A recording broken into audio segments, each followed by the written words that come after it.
Hy vọng các bạn có thể đưa tin đầy đủ và chính xác về sự kiện này cũng như hiệu quả của loại dược phẩm. Thuốc mới này không chỉ chữa ung thư gan, mà còn có khả năng điều trị tất cả các loại ung thư, kể cả giai đoạn cuối. Lời nói của Trương Giai Giai khiến toàn bộ phóng viên bùng nổ. Đây quả thực là một tin tức vô cùng lớn. Tập đoàn Thịnh Thế của Trương Dịch và loại thuốc chữa ung thư đều là những từ khóa nóng bỏng. Xin hỏi cô là ai? Có thể đại diện cho tập đoàn Thịnh Thế sao? Những điều cô vừa nói có căn cứ không? Trương Giai Giai bình tĩnh đáp, tôi là nhân viên của tập đoàn Thịnh Thế, và người bệnh đã được điều trị thành công chính là cha ruột của tôi. Ô Han, câu trả lời này khiến các phóng viên chen lấn, đẩy nhau để hỏi thêm thông tin. Xin hỏi cha cô được chẩn đoán ung thư gan giai đoạn cuối từ khi nào? Ông ấy thực sự đã được chữa khỏi sao? Có khả năng chẩn đoán nhầm không? Vì ung thư giai đoạn cuối thường được coi là không thể chữa trị. Tập đoàn Thịnh Thế vốn không phải công ty y dược, liệu họ có đủ khả năng sản xuất ra loại dược phẩm mạnh mẽ như vậy không? Trương Giai Giai, theo đúng lời chỉ dẫn của Trương Dịch, trả lời những câu hỏi này một cách ngắn gọn rồi quay lưng trở lại bệnh viện. Các phóng viên bị bảo vệ chặn lại, không thể tiếp cận thêm thông tin. Trong 2 ngày tiếp theo, Trương Dịch không rời bệnh viện mà ở bên gia đình. Cha hắn, Trương Đại Dân, vốn không dùng điện thoại di động nhiều, nên không hề hay biết về việc mình đã trở thành tâm điểm của dư luận. Ông thoải mái dưỡng bệnh, xem TV và trò chuyện cùng các con dâu. Ban đầu, ông còn lo lắng về chuyện hôn nhân của con trai, nhưng giờ đã có thể yên tâm phần nào. Trong khi đó, phía Lục Quế Viên, Lý Sùng Khánh đã ra lệnh cho đội thi công nhanh chóng tiến hành san bằng khu mộ tổ của Trương gia. Tuy nhiên, Vu Phượng Cử, với danh nghĩa chính quyền huyện Linh Cử, đã ra lệnh tạm dừng mọi hoạt động xây dựng, lấy lý do tránh ô nhiễm mùa đông. Mặc dù lý do này nghe có vẻ miễn cưỡng, nhưng chỉ cần hợp lệ theo quy định, thì đội ngũ của Lục Quế Viên không còn cách nào khác ngoài việc tuân thủ. Lý do thực sự nằm ở việc Lưu Tử Hào đã điều động 300 bảo vệ từ công ty bảo an đến hiện trường, khiến bất kỳ động thái nào cũng trở nên khó khăn. Nhưng so với việc thi công, điều thực sự quan trọng lúc này là tin tức về loại thuốc chống ung thư. Ung thư được coi là sát thủ hàng đầu của nhân loại. Trong nhiều năm qua, vô số chuyên gia y học đã cố gắng tìm cách chế ngự căn bệnh này, nhưng vẫn chưa có loại thuốc nào thực sự hiệu quả. Và khi một người bị chẩn đoán ung thư giai đoạn cuối, đó gần như là bản án tử hình. Tuy nhiên, giờ đây, thông tin về việc một bệnh nhân ung thư gan giai đoạn cuối đã được chữa khỏi hoàn toàn xuất hiện, và công ty cung cấp loại dược liệu lại thuộc tập đoàn Thịnh Thế. Thông tin này ngay lập tức đưa tập đoàn Thịnh Thế và Trương Dịch lên vị trí số 1 trên bảng từ khóa tìm kiếm. Tuy nhiên, tin tức này chủ yếu lan rộng trong nước, còn ở quốc tế, phản ứng vẫn chưa lớn. Người nước ngoài khi nghe tin đều tỏ ra nghi ngờ. Ngành dược của Trung Quốc vẫn còn lạc hậu, không thể nào phát triển được loại thuốc như vậy. Chắc chắn đây là tin giả, họ thậm chí còn gian lận trong nghiên cứu. Sẽ sớm bị vạch trần thôi, chắc chỉ là một loại thực phẩm chức năng nào đó, họ giỏi nhất là quảng cáo quá đà về những thứ vô dụng. Ha ha. Không ai tin rằng tập đoàn Thịnh Thế có thể chế tạo ra loại dược phẩm mạnh mẽ như vậy, họ coi đó như một trò đùa. Tuy nhiên, tại bệnh viện, sức khỏe của Trương Đại Dân tiếp tục cải thiện rõ rệt.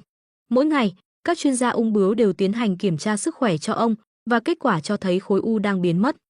Các chuyên gia đều kinh ngạc đến mức không thể tin vào mắt mình. Đây, đúng là một kỳ tích y học, một bác sĩ thốt lên, mắt mở to đầy kinh ngạc. Bên trong bệnh viện nhân dân huyện Linh Cử, các chuyên gia ung bướu không giấu nổi sự phấn khích và xúc động khi chứng kiến một bệnh nhân ung thư gan giai đoạn cuối đang dần hồi phục, trở lại thành một người khỏe mạnh như bình thường. Đối với những người đã dành cả cuộc đời nghiên cứu và chiến đấu với căn bệnh ung thư, điều này chẳng khác nào một phép màu. Cả đời tôi từng nghĩ rằng mình sẽ không bao giờ thấy ngày ung thư bị đánh bại. Tôi cứ ngỡ phải mất thêm hàng chục thế hệ nữa mới có thể đạt được thành tựu này. Không ngờ, ngay trong đời mình, tôi đã được chứng kiến điều kỳ diệu này. Một chuyên gia tóc hoa râm xúc động, nước mắt rưng rưng. Tuy nhiên, thật đáng tiếc là bệnh nhân không đồng ý tiếp nhận phỏng vấn từ bên ngoài. Nếu chúng ta công bố ca bệnh này ra toàn thế giới, chắc chắn giải Nobel sẽ nằm trong tầm tay, một chuyên gia khác cảm thán. Tin tức về việc cha của Trương Dịch, ông Trương Đại Dân, được chữa trị tại bệnh viện đã được hắn nghiêm ngặt phong tỏa. Hắn không muốn cha mình trở thành đối tượng của sự chú ý toàn cầu. Ông đã vất vả cả đời và giờ đây chỉ muốn sống yên bình, tận hưởng tuổi già mà không bị quấy rầy. Chính vì việc chưa công bố ca bệnh cụ thể, thế giới bên ngoài vẫn còn nhiều hoài nghi về tuyên bố của Trương Dịch. Nói gì cơ, chữa được ung thư giai đoạn cuối, đừng đùa chứ, hắn ta tưởng mình là ai. Ung thư giai đoạn cuối là vấn đề lớn của y học toàn cầu. Tôi không tin một ông chủ kinh doanh bất động sản lại có thể làm được điều đó, chắc hẳn đây chỉ là chiêu trò tiếp thị. Ha ha, có lẽ hắn ta đang định bán một loại thực phẩm chức năng nào đó. Chẳng phải trước đây hắn ta cũng nói sẽ dùng tiền để đả kích bất động sản sao? Tất cả chỉ là chiêu trò PR thôi, một kẻ lừa gạt nhân dân. Nhiều người tỏ ra không mấy tin tưởng vào những tuyên bố của Trương Dịch, cho rằng hắn chỉ đang cố gây chú ý. Tuy nhiên, Trương Dịch không quan tâm đến những lời chỉ trích này. Hắn đã cho mình 3 ngày để dư luận lên men và để nhà máy sản xuất dược phẩm tại Đại Hạ Vịnh chuẩn bị sản xuất hàng loạt loại thuốc chống ung thư. Nhà máy này ban đầu được xây dựng với mục đích sản xuất các loại thuốc kéo dài tuổi thọ, nhưng do nhu cầu cấp bách, nó đã tạm thời chuyển sang sản xuất thuốc chống ung thư. Mặc dù việc thay đổi dây chuyền cần một vài ngày để chuẩn bị, nhưng điều này không gây khó khăn gì cho nhà máy.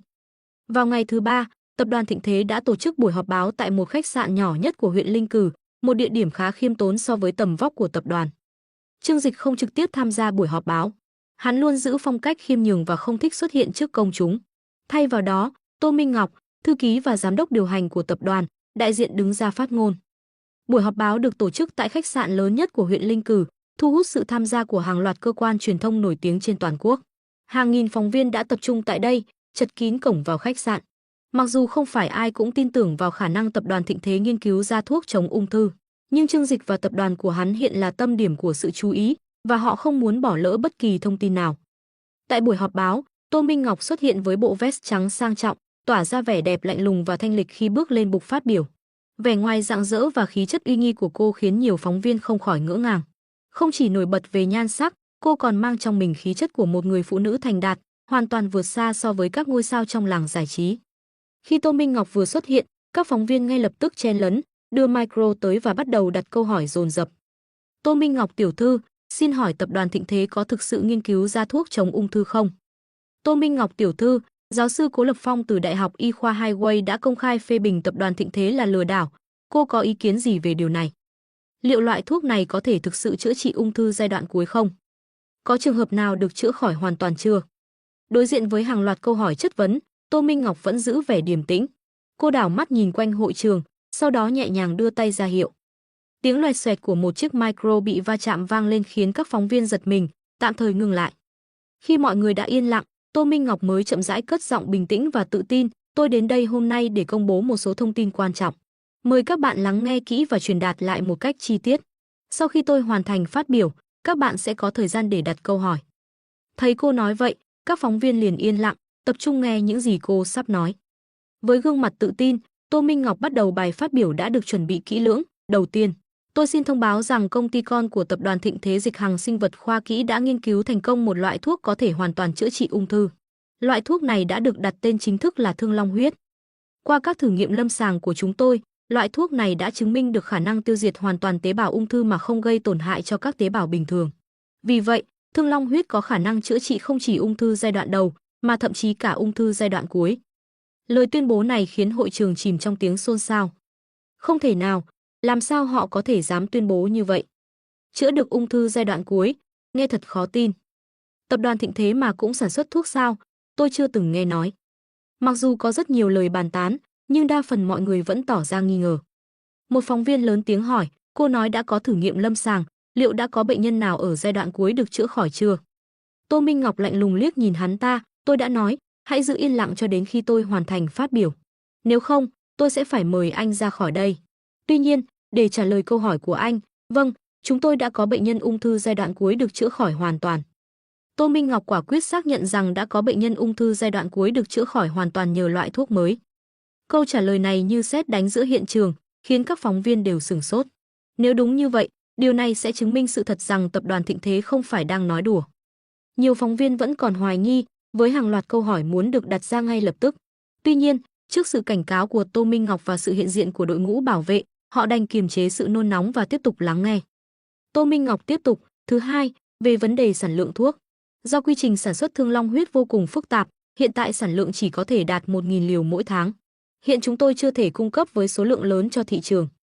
Thực tế, nhà máy sản xuất tại Đại Hạ Vịnh có thể sản xuất 10.000 liều mỗi ngày. Tuy nhiên, Trương Dịch, với tư duy của một thương nhân thông minh, hiểu rõ quy luật vật hiếm thì quý. Nếu tung ra sản phẩm hàng loạt ngay từ đầu, giá trị của loại thuốc này sẽ nhanh chóng giảm xuống. Vì vậy, hắn quyết định giới hạn sản lượng ban đầu để tạo ra sự khan hiếm, từ đó nâng cao giá trị của sản phẩm. Tô Minh Ngọc tiếp tục thông báo về giá cả của Thương Long huyết. Thứ ba, giá bán của Thương Long huyết sẽ được định ở mức 1 tỷ đô la Mỹ mỗi liều. Cả khán phòng như đông cứng lại, các phóng viên đều hít một hơi thật sâu. Giá này thật sự quá cao, vượt ngoài tưởng tượng của tất cả mọi người.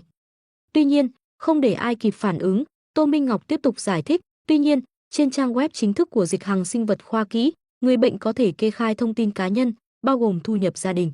Chúng tôi sẽ xem xét hoàn cảnh từng người để quyết định mức giảm giá hoặc miễn phí. Một nữ phóng viên không kìm được liền giơ tay hỏi, xin lỗi, Tô tiểu thư, tôi mạo muội ngắt lời. Có phải công ty của các cô chỉ sản xuất loại thuốc này cho giới siêu giàu không? Tô Minh Ngọc liếc nhìn nữ phóng viên đó, rồi nhẹ nhàng trả lời, chúng tôi không phân biệt giàu nghèo. Nếu người bệnh và gia đình thực sự gặp khó khăn về tài chính, tập đoàn Thịnh Thế sẵn sàng cung cấp thuốc miễn phí, dựa trên nguyên tắc lấy dân làm gốc. Nghe vậy, nữ phóng viên bỗng bật khóc, ánh mắt cô lấp lánh nước mắt khi nghĩ đến người cha đang phải chiến đấu với căn bệnh ung thư giai đoạn cuối. Những phóng viên khác cũng không khỏi xúc động. Ban đầu, họ cho rằng việc định giá 1 tỷ đô la một liều là chỉ dành cho giới thượng lưu. Nhưng qua lời giải thích của Tô Minh Ngọc, tập đoàn Thịnh Thế lại mang đến hình ảnh của một tập đoàn nhân đạo, sẵn sàng giúp đỡ những người khó khăn. Lý do định giá cao này thực tế rất đơn giản. Trương Dịch không muốn thu lợi từ những người nghèo, mà muốn kiếm tiền từ những người giàu có. Đối với những người giàu, 1 tỷ đô la có thể là rất nhiều, nhưng nếu nó giúp cứu sống một mạng người, đó là cái giá hợp lý. Ngược lại, với những người nghèo, Trương Dịch không có ý định lấy tiền của họ, vì chi phí sản xuất thuốc không hề cao. Một nữ phóng viên khác liền hỏi, vậy với số lượng thuốc hạn chế, làm thế nào để bệnh nhân có thể đăng ký nhận thuốc? Tô Minh Ngọc đáp, trên trang web chính thức của Dịch Hằng Sinh vật Khoa Kỹ đã có chức năng đăng ký. Tất cả bệnh nhân ung thư có thể gửi đơn đăng ký qua đó. Chúng tôi sẽ đánh giá tình trạng của từng bệnh nhân, ưu tiên những gia đình có hoàn cảnh khó khăn và những người đã có nhiều cống hiến cho xã hội. Các phóng viên đều gật đầu đồng ý, nhận thấy đây là một cách tiếp cận rất nhân văn. Ban đầu, khi nghe giá bán, họ lo lắng rằng thuốc này chỉ dành cho người giàu. Nhưng với quy trình đăng ký và xét duyệt công bằng, mọi người đều cảm thấy yên tâm hơn.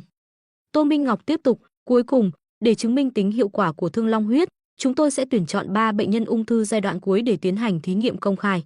Quá trình điều trị sẽ được phát trực tiếp toàn cầu, để mọi người tận mắt chứng kiến hiệu quả kỳ diệu của loại thuốc này. Các phóng viên không thể kiềm chế sự phấn khích, trực tiếp chữa bệnh ung thư giai đoạn cuối ngay trước mắt mọi người. Đây chắc chắn sẽ là sự kiện chấn động chưa từng có. Nếu quá trình điều trị thành công, tập đoàn Thịnh Thế sẽ trở thành biểu tượng của y học toàn cầu. Nhưng nếu thất bại, danh tiếng của họ sẽ bị sụp đổ hoàn toàn. Mình nghe có vẻ điên rồ, nhưng biết đâu họ thật sự đã nghiên cứu ra một loại thuốc kỳ diệu. Một số phóng viên bắt đầu tin tưởng vào khả năng của tập đoàn Thịnh Thế. Tô Minh Ngọc sau đó mời các phóng viên đặt câu hỏi. Lập tức, hàng loạt cánh tay giơ lên, tất cả đều muốn hỏi thêm thông tin. Cô chọn ngẫu nhiên một phóng viên từ kênh Hoa Dân, một trong những hãng tin uy tín hàng đầu trong nước. Xin chào, tôi là phóng viên từ Hoa Dân. Tôi muốn hỏi, liệu loại thuốc này có phải do tập đoàn Thịnh Thế hoàn toàn tự nghiên cứu không? Bởi vì trước đây, công ty của các bạn chuyên về bất động sản và bán lẻ, chưa bao giờ dính dáng đến y học. Làm sao các bạn đột nhiên lại sản xuất ra thuốc chống ung thư? Tô Minh Ngọc trả lời, vâng, loại thuốc này hoàn toàn do chúng tôi tự nghiên cứu và phát triển. Trên thực tế, chúng tôi đã đầu tư rất nhiều thời gian và công sức vào nghiên cứu, nhưng chỉ đến khi đạt được thành công, chúng tôi mới công bố ra công chúng. Phóng viên tiếp tục hỏi, vậy có thể cho chúng tôi biết tên của những nhà nghiên cứu chính đã phát triển loại thuốc này không? Đây là một câu hỏi sắc bén. Một phát minh mang tầm vóc thế giới như vậy, chắc chắn phải có sự góp mặt của những chuyên gia y học hàng đầu. Nghe câu hỏi sắc bén của phóng viên từ Hoa Dân, Tô Minh Ngọc chỉ mỉm cười nhẹ nhàng, xin lỗi, nhưng đây là bí mật thương mại, tôi không thể tiết lộ thông tin cụ thể về đội ngũ nghiên cứu. Cô kết thúc câu trả lời một cách gọn gàng và lịch sự, sau đó chuyển sang mời phóng viên khác đặt câu hỏi. Phóng viên từ Hoa Dân nhận thấy không thể khai thác thêm, liền ngồi xuống và bắt đầu ghi chép tỉ mỉ để soạn bài viết. Sau đó, các phóng viên tiếp tục đặt câu hỏi, nhưng nội dung vẫn xoay quanh sự nghi ngờ về năng lực y tế của tập đoàn Thịnh Thế, yêu cầu công bố ca bệnh thực tế và những thông tin chi tiết về quy trình sản xuất thuốc. Tuy nhiên, Tô Minh Ngọc dưới sự chỉ đạo của Trương Dịch đã chuẩn bị kỹ lưỡng cho những câu hỏi này. Cô giữ thái độ điềm tĩnh và trả lời với một câu ngắn gọn, lạnh lùng, không thể trả lời. Mặc dù các phóng viên vẫn tiếp tục xoay quanh những câu hỏi như vậy, buổi họp báo vẫn được điều hành một cách trật tự. Dù không thể lấy được nhiều thông tin từ Tô Minh Ngọc, nhưng chỉ với những gì cô đã tiết lộ về Thương Long huyết, các phóng viên đã có đủ nội dung để viết bài. Tất cả đều tin rằng tin tức này sẽ gây chấn động và nhanh chóng leo lên top tìm kiếm trên mạng xã hội và các trang tin tức. Sau khi buổi họp báo kết thúc, các phóng viên nhanh chóng trở về và bắt đầu viết bài. Chỉ trong vài phút, các tin tức về buổi họp báo của tập đoàn Thịnh Thế đã tràn ngập trên các trang tin lớn. Những tiêu đề nóng bỏng như trực tiếp điều trị ung thư giai đoạn cuối, hay tập đoàn Thịnh Thế tạo kỳ tích y học, liên tục xuất hiện, khuấy đảo dư luận cả nước. Trên mạng xã hội, hàng loạt bình luận bùng nổ. Cái gì? Họ định phát trực tiếp quá trình chữa trị ung thư?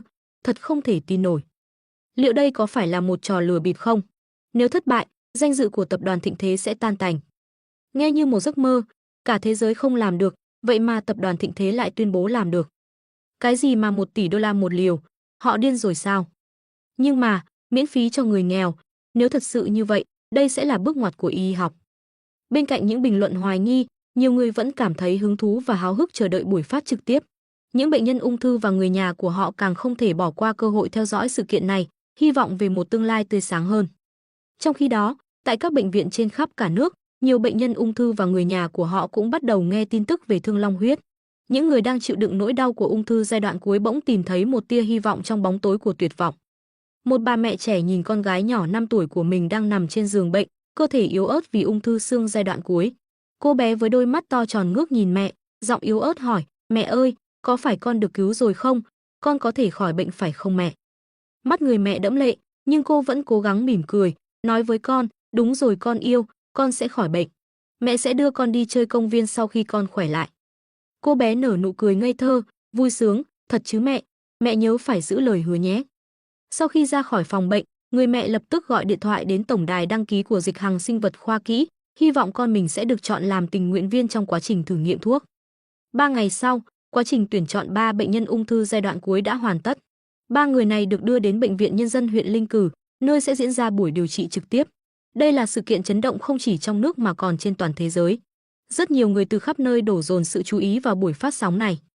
Viện trưởng Trịnh của Bệnh viện Nhân dân huyện Linh Cừ vô cùng vui mừng khi được chọn làm nơi diễn ra sự kiện trọng đại này. Ông biết rõ rằng sự kiện này không chỉ đưa tên tuổi của bệnh viện ông lên tầm cao mới, mà còn ghi dấu trong lịch sử y học thế giới. Tại phòng bệnh, 3 giường được chuẩn bị sẵn sàng cho 3 bệnh nhân ung thư giai đoạn cuối. Những bệnh nhân này, trừ việc tắm rửa và thực hiện các nhu cầu cá nhân, sẽ phải sống dưới sự theo dõi liên tục của máy quay trong 3 ngày tiếp theo. Quá trình điều trị sẽ được phát trực tiếp toàn cầu và bất kỳ ai cũng có thể theo dõi từ xa. Bên ngoài phòng bệnh, Trương Dịch đứng cạnh cửa sổ, quan sát bên trong. Xung quanh hắn là những người nhà của 3 bệnh nhân, tất cả đều mong mỏi rằng phép màu sẽ xảy ra với người thân của họ. Đã chuẩn bị xong hết chưa? Trương Dịch hỏi viện trưởng Trịnh và các chuyên gia ung bướu. Các bác sĩ chuyên khoa khối u, với gương mặt tràn đầy phấn khởi, gật đầu khẳng định. Họ biết rằng mình sắp được chứng kiến một sự kiện mang tính lịch sử. Chúng tôi đã chuẩn bị xong, 3 bệnh nhân sẽ được chăm sóc đặc biệt 24/24. Chúng tôi sẽ dốc toàn bộ sức lực để đảm bảo họ nhận được sự chăm sóc tốt nhất, viện trưởng Trịnh hào hứng trả lời. Rất tốt, vậy thì chúng ta bắt đầu thôi, Trương Dịch mỉm cười, ra hiệu cho các nhân viên chuẩn bị. Hắn khẽ ra hiệu cho một nhân viên bảo vệ của Chiến Long đưa đến một chiếc vali lớn. Chiếc vali nặng trịch được giao tận tay viện trưởng Trịnh. Cơ hội này là của các hắn, Trương Dịch nói với viện trưởng Trịnh và các bác sĩ, ánh mắt nghiêm túc. Công ty bảo an Chiến Long đã cẩn thận chuyển chiếc dương giữ nhiệt màu đen đến. Đây là một thiết bị đặc biệt để giữ cho thương long huyết luôn ở trạng thái hoạt tính cao nhất, đảm bảo tính ổn định của dược chất trong suốt quá trình sử dụng. Viện trưởng Trịnh cùng 2 vị bác sĩ thâm niên khác, những chuyên gia hàng đầu về khối u, không khỏi xúc động khi nhận chiếc dương từ tay Trương Dịch. Họ nhìn nó như một báu vật, đôi mắt sáng lên với niềm tin và sự kỳ vọng. Trương Tổng, chúng tôi thật sự không biết phải nói gì để bày tỏ lòng biết ơn. Ngài đã trao cho chúng tôi cơ hội này, chúng tôi nhất định sẽ làm hết sức mình. Viện trưởng Trịnh nói, giọng run rẩy vì cảm xúc. Trương Dịch chỉ mỉm cười, tôi luôn tin rằng những việc chuyên môn cần được thực hiện bởi những người có chuyên môn. Các ngài là những bác sĩ giỏi nhất trong lĩnh vực này, tôi tin tưởng các ngài sẽ làm tốt. Hắn nhìn qua cửa sổ vào bên trong phòng bệnh và nhẹ nhàng nói, mọi người đã chờ đợi rất lâu rồi, hãy bắt đầu thôi. Dưới sự dẫn dắt của viện trưởng Trịnh, nhóm bác sĩ cùng nhau đẩy cửa bước vào phòng bệnh, nơi 3 bệnh nhân ung thư giai đoạn cuối đang chờ đợi. Cùng lúc đó, buổi phát trực tiếp đã thu hút hơn 10 triệu người theo dõi. Nhờ vào hệ thống máy chủ mạnh mẽ của tập đoàn Thịnh Thế, toàn bộ sự kiện được truyền tải một cách mượt mà, không bị gián đoạn. Cửa mở rồi. Bắt đầu rồi kìa, cuối cùng cũng đến giờ. Sự háo hức của khán giả trong phòng trực tiếp lên tới đỉnh điểm. Họ đã chờ đợi rất lâu để được chứng kiến khoảnh khắc này. Vào đúng 9 giờ sáng, buổi phát trực tiếp chính thức bắt đầu. Góc quay từ trên cao xuống cho thấy toàn cảnh phòng bệnh. 3 bệnh nhân nằm trên giường với các đặc điểm rõ ràng, một ông lão khoảng hơn 70 tuổi, một thiếu nữ ngoài 20 và một bé gái chỉ mới 5 tuổi. Cả 3 đều trông rất tiều tụy, với làn da xám xịt và mái đầu chọc lóc do tác động của hóa trị liệu. Ngay lập tức, bầu không khí trong phòng phát trực tiếp trở nên yên lặng. Khán giả, từ những người tò mò đến những người hoài nghi, đều không thể không cảm thấy thương xót trước cảnh tượng này. Trời ơi, cô bé mới chỉ 5 tuổi, sao lại mắc phải căn bệnh khủng khiếp này? Cô gái trẻ đó còn quá trẻ để phải đối mặt với cái chết. Những lời bình luận trên mạng xã hội dần trở nên trầm lặng, thay vào đó là những câu cầu nguyện cho ba bệnh nhân có thể tìm thấy hy vọng sống sót. Từ đầu đến cuối, tất cả đều đang hướng về khoảnh khắc quan trọng sắp diễn ra. Ngay sau đó, cửa phòng bệnh mở ra và viện trưởng Trịnh cùng hai bác sĩ khác bước vào. Họ cẩn thận mở chiếc dương giữ nhiệt, bên trong là 3 ống tiêm chứa dược chất Thương Long huyết với màu xanh lam mờ ảo, tỏa ra hơi lạnh từ khói bốc lên khi chiếc dương được mở. Có phải đây là loại thuốc trị giá 1 tỷ đô la một liều không? Nhìn nó thật kỳ lạ, liệu nó có thực sự hiệu quả không? Sự hồi hộp gia tăng khi 3 bác sĩ bắt đầu cầm lấy các ống tiêm. Dù không ai biết kết quả sẽ ra sao, nhưng hàng triệu khán giả đều không thể rời mắt khỏi màn hình. Trước khi tiêm thuốc, một nhân viên của tập đoàn Thịnh Thế xuất hiện, cầm trong tay các hồ sơ bệnh án của 3 bệnh nhân và thông báo cho khán giả. Đây là thông tin chi tiết về 3 bệnh nhân tình nguyện tham gia điều trị. Mọi người có thể kiểm tra và xác nhận họ đều là những người mắc ung thư giai đoạn cuối thực sự. Quá trình điều trị sẽ diễn ra trong 3 ngày và chúng tôi sẽ theo dõi toàn bộ quá trình để đảm bảo tính minh bạch. Sau khi thông tin được công bố, những nghi ngờ ban đầu dần tan biến. Khán giả bắt đầu tin tưởng hơn vào tính xác thực của buổi phát trực tiếp. Viện trưởng Trịnh bước đến bên giường của bé gái Nam Nam, nhìn vào đôi mắt ngây thơ của cô bé. Dù chỉ mới 5 tuổi, Nam Nam đã phải chịu đựng rất nhiều đau đớn từ căn bệnh ung thư xương. Ông ơi, thuốc này có thể chữa khỏi bệnh cho cháu phải không? Nam Nam hỏi, ánh mắt đầy hy vọng. Viện trưởng Trịnh không thể kìm nén cảm xúc, ông mỉm cười nhẹ nhàng, đúng vậy, cháu sẽ khỏe lại, không cần phải lo sợ nữa. Nam Nam gật đầu ngoan ngoãn, đưa cánh tay gầy guộc của mình ra. Những dấu vết của kim tiêm chằng chịt trên da thịt non nớt của cô bé khiến ai nhìn cũng không khỏi xót xa. Cô bé đã quen với những mũi kim, những lần hóa trị đau đớn, nhưng lần này, dường như cô cảm thấy một niềm hy vọng khác biệt. Khán giả trên toàn thế giới, dù hoài nghi hay hy vọng, đều lặng im theo dõi. Tất cả đều mong đợi một phép màu sẽ xảy ra. Viện trưởng Trịnh cẩn thận tiêm ống thuốc vào tĩnh mạch của Nam Nam. Cô bé khẽ mỉm cười trước khi nhắm mắt lại, hy vọng điều kỳ diệu sẽ đến. Hiệu quả của Thương Long huyết không phải xảy ra ngay lập tức mà cần thời gian để phát huy tác dụng. Sau khi các bác sĩ tiêm thuốc cho 3 bệnh nhân, họ lui ra ngoài và theo dõi diễn biến sức khỏe của bệnh nhân thông qua hệ thống giám sát. Trương Dịch đứng bên ngoài quan sát quá trình, rồi rời đi khi thấy mọi thứ đã ổn thỏa. Bên ngoài, 3 người thân của bệnh nhân đứng chờ, với vẻ lo lắng hiện rõ trên khuôn mặt. Họ biết rằng việc này có thể là cơ hội cuối cùng, nhưng cũng hiểu rằng không có lựa chọn nào khác.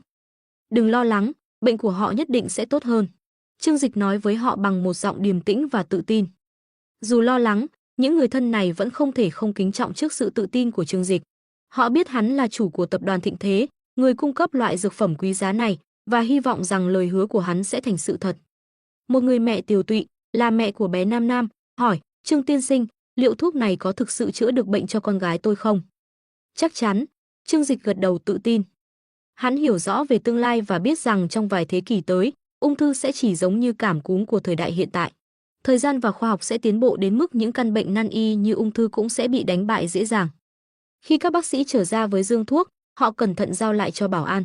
Những liều thuốc còn lại sẽ được thu hồi và bảo quản, theo đúng yêu cầu của Trương Dịch. Thực tế, hắn đã tính toán cẩn thận để đảm bảo rằng loại thuốc này, dù có bị rò rỉ, cũng không thể bị sản xuất hàng loạt nếu thiếu các phương pháp điều chế phức tạp mà chỉ mình hắn nắm giữ. Chuẩn bị dịch dinh dưỡng cho bệnh nhân, vì dược phẩm này sẽ tiêu hao nhiều năng lượng trong cơ thể họ. Hãy đảm bảo họ được cung cấp đủ dinh dưỡng, Trương Dịch nói. Chúng tôi đã chuẩn bị xong, viện trưởng Trịnh đáp với vẻ nghiêm túc. Mọi thứ đã được chuẩn bị đầy đủ, và Trương Dịch quay người rời khỏi hiện trường. Hắn biết rõ sức mạnh của Thương Long huyết, không cần phải lo lắng về bất kỳ sự cố nào. Các bác sĩ cũng được giao phó toàn quyền, và họ biết phải làm gì tiếp theo. Trong khi đó, buổi phát trực tiếp vẫn tiếp tục. Các bệnh nhân nằm trên giường, vừa nhận thuốc và đang chờ đợi những thay đổi có thể xảy ra. Trong lòng họ, không ai dám kỳ vọng quá nhiều. Họ đã thử qua đủ loại thuốc, từ quốc nội đến nhập khẩu, từ Tây y đến Đông y, nhưng kết quả đều thất vọng. Khán giả theo dõi trực tiếp bắt đầu tỏ ra hoài nghi. Chỉ là một mũi tiêm thôi sao? Thật đơn giản đến vậy à? Mọi thứ có vẻ quá dễ dàng, liệu một mũi tiêm có thể chữa được ung thư? Nghe có vẻ hoang đường. Rất nhiều người đã bỏ cuộc và rời khỏi phòng trực tiếp vì không tin tưởng vào hiệu quả của thuốc. Tuy nhiên, một số ít vẫn kiên nhẫn ở lại để xem kết quả. Họ chủ yếu là các chuyên gia y tế và phóng viên, những người cần theo dõi kỹ lưỡng để đưa ra đánh giá chính xác. Bất ngờ, khoảng 15 phút sau khi tiêm, một thay đổi nhỏ bắt đầu xảy ra. Ông lão trên giường bệnh mở mắt và vuốt bụng. Tôi, đói bụng. Lời nói của ông khiến khán giả bật cười, nhưng ngay sau đó, cô gái trẻ cũng lên tiếng, tôi cũng thấy đói. Rồi đến lượt bé Nam Nam, giọng nũng nịu, Nam Nam cũng đói. Khán giả trực tiếp bắt đầu bàn tán sôi nổi. Ba người đều đói cùng lúc, có phải đây là phản ứng của thuốc không? Không lẽ thuốc thật sự có hiệu quả? Sự bất ngờ và kỳ vọng tràn ngập phòng trực tiếp. Những người ở lại theo dõi bắt đầu cảm thấy phấn khích và không rời mắt khỏi màn hình. Thậm chí có người còn đùa, có lẽ đây là phiên bản thuốc kích thích tiêu hóa thôi. Lúc này, cửa phòng bệnh mở ra lần nữa, các bác sĩ đẩy xe chứa dịch dinh dưỡng vào phòng. Viện trưởng Trịnh giải thích cho ba bệnh nhân, hiện tượng đói bụng là bình thường. Điều này chứng tỏ thuốc đã bắt đầu có tác dụng. Cơ thể các bạn đang chiến đấu với tế bào ung thư và cần nhiều năng lượng hơn. Khán giả bắt đầu hiểu rõ hơn về quá trình và càng nhiều người quay lại phòng trực tiếp để theo dõi diễn biến. Nửa ngày trôi qua, những dấu hiệu thay đổi rõ ràng hơn. Sắc mặt của ba bệnh nhân trở nên tươi tắn hơn, bờ môi không còn xám xịt và trên mặt dần xuất hiện chút hồng hào. Đặc biệt, cô gái trẻ bắt đầu có những biểu hiện rõ rệt nhất, cô không ngừng cựa quậy trên giường, trông có vẻ không thoải mái. Cô gái đó đang làm sao thế? Có phải thuốc có tác dụng phụ không? Mau tới xem, có chuyện gì vậy? Khán giả hồi hộp dõi theo từng động thái, nhưng cô gái trẻ chỉ ngượng ngùng nói nhỏ, y tá, em muốn đi nhà vệ sinh. Cả khán phòng trực tiếp cười ồ lên, sự căng thẳng được giảm bớt. Dường như thuốc không gây ra tác dụng phụ gì nghiêm trọng, mà chỉ đơn giản là kích thích cơ thể phục hồi nhanh hơn. Nhưng với mỗi khoảnh khắc trôi qua, niềm hy vọng về một kết quả tốt đẹp càng lớn dần trong lòng tất cả những người đang theo dõi. Trong buổi phát trực tiếp, cô gái Văn Văn vừa tiêm thuốc xong đã đòi đi vệ sinh, điều này lập tức khiến người xem sững sờ. Một y tá tiến đến, định dìu cô xuống giường. Y tá này đang làm gì thế? Cô bé này sao mà đi nổi chứ? Đưa cái body, cô ấy không chuyên nghiệp gì cả. Người xem phòng trực tiếp bắt đầu phẫn nộ, cho rằng y tá không hiểu tình trạng bệnh nhân, nhưng một điều bất ngờ đã xảy ra. Văn Văn không chỉ có thể đứng vững, mà còn tự đi được vài bước mà không cần y tá trợ giúp. Chính cô cũng ngạc nhiên khi phát hiện ra mình có thể tự đứng và đi lại. Mọi người trong phòng trực tiếp đều sững sờ, dường như không ai tin vào những gì đang diễn ra trước mắt. Cô gái này làm sao có thể đứng dậy được? Điều này không thể nào. Tôi đang thấy gì đây? Không phải cô ấy bị ung thư thời kỳ cuối sao? Trước ống kính, cô bé Tô Văn Văn, một bệnh nhân ung thư cổ tử cung giai đoạn cuối, đã tự mình đi vào nhà vệ sinh mà không cần sự trợ giúp. Cảm giác tràn đầy sức sống và mạnh mẽ đã khiến cô ngạc nhiên đến mức suýt bật khóc. Cô đã quá quen với việc cơ thể mình suy yếu, đến nỗi việc đứng lên và đi lại là điều ngoài sức tưởng tượng. Tin tức về sự kiện này nhanh chóng lan truyền, và chỉ trong vài giờ, các kênh truyền thông lớn đều đưa tin về khả năng đi lại của Tô Văn Văn sau khi tiêm thuốc. Phòng trực tiếp càng lúc càng đông người xem, ban đầu chỉ có người trong nước theo dõi, nhưng sau đó cả người nước ngoài cũng bắt đầu tràn vào các nền tảng trực tiếp. Chuyện gì thế này? Tiêm thuốc xong chỉ hơn 4 tiếng mà cô ấy đã có thể đi lại. Ồ, thôi nào, đừng đùa kiểu này, đây có phải phép màu không? Cả những người hoài nghi nhất cũng không thể phủ nhận những gì họ đang chứng kiến. Ở phía sau màn hình, Trương Dịch vẫn giữ thái độ điềm tĩnh, không quan tâm đến sự náo loạn bên ngoài. Hắn đã lường trước được rằng với sự phát huy hiệu quả của Thương Long huyết, sự kiện này sẽ tạo ra một làn sóng không thể tránh khỏi. Trương Dịch thậm chí còn dự đoán rằng, đến tối, điện thoại của Tô Minh Ngọc sẽ bị gọi đến cháy máy. Quả nhiên, theo thời gian, cả ba bệnh nhân đều có dấu hiệu hồi phục rõ ràng.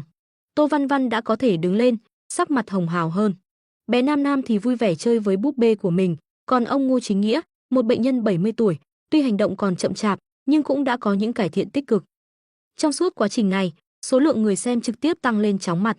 Ở Trung Quốc, số lượng người xem đã đạt hơn 30 triệu, trong khi quốc tế có hơn 5 triệu người theo dõi, con số này vẫn tiếp tục tăng.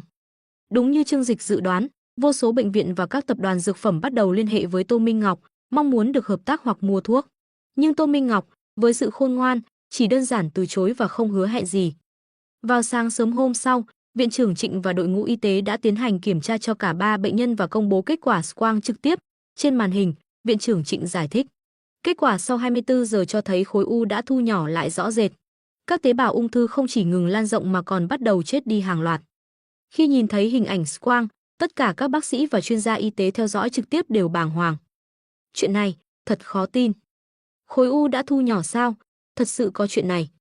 Lời giải thích từ các chuyên gia y tế nhanh chóng được đưa ra. Họ xác nhận rằng những thay đổi trong cơ thể của ba bệnh nhân là hiện thực và đáng kinh ngạc. Điều này có nghĩa là thuốc thực sự có tác dụng. Không thể tin được, liệu người thân của tôi bị ung thư cũng có thể được cứu không? Sự thực đã chứng minh Thương Long huyết có hiệu quả rõ ràng, và sự hoài nghi của mọi người dần dần tan biến.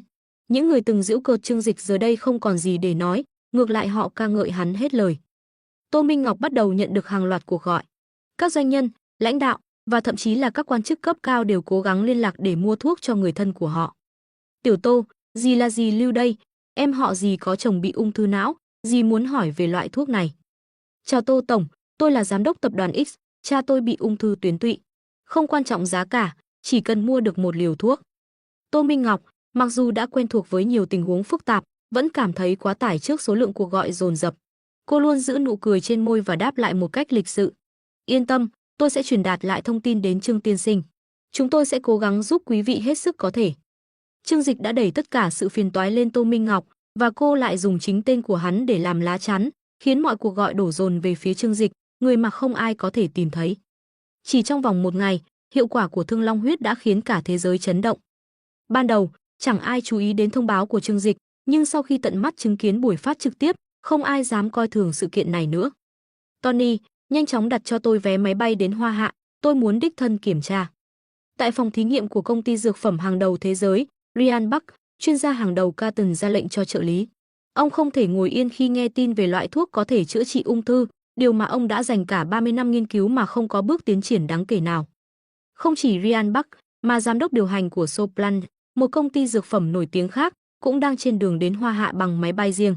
Nhiều tỷ phú và doanh nhân trên toàn thế giới, dù mắc bệnh ung thư hay có người thân đang chiến đấu với căn bệnh này, đều đổ xô đến Hoa Hạ với hy vọng mua được Thương Long huyết để kéo dài sự sống.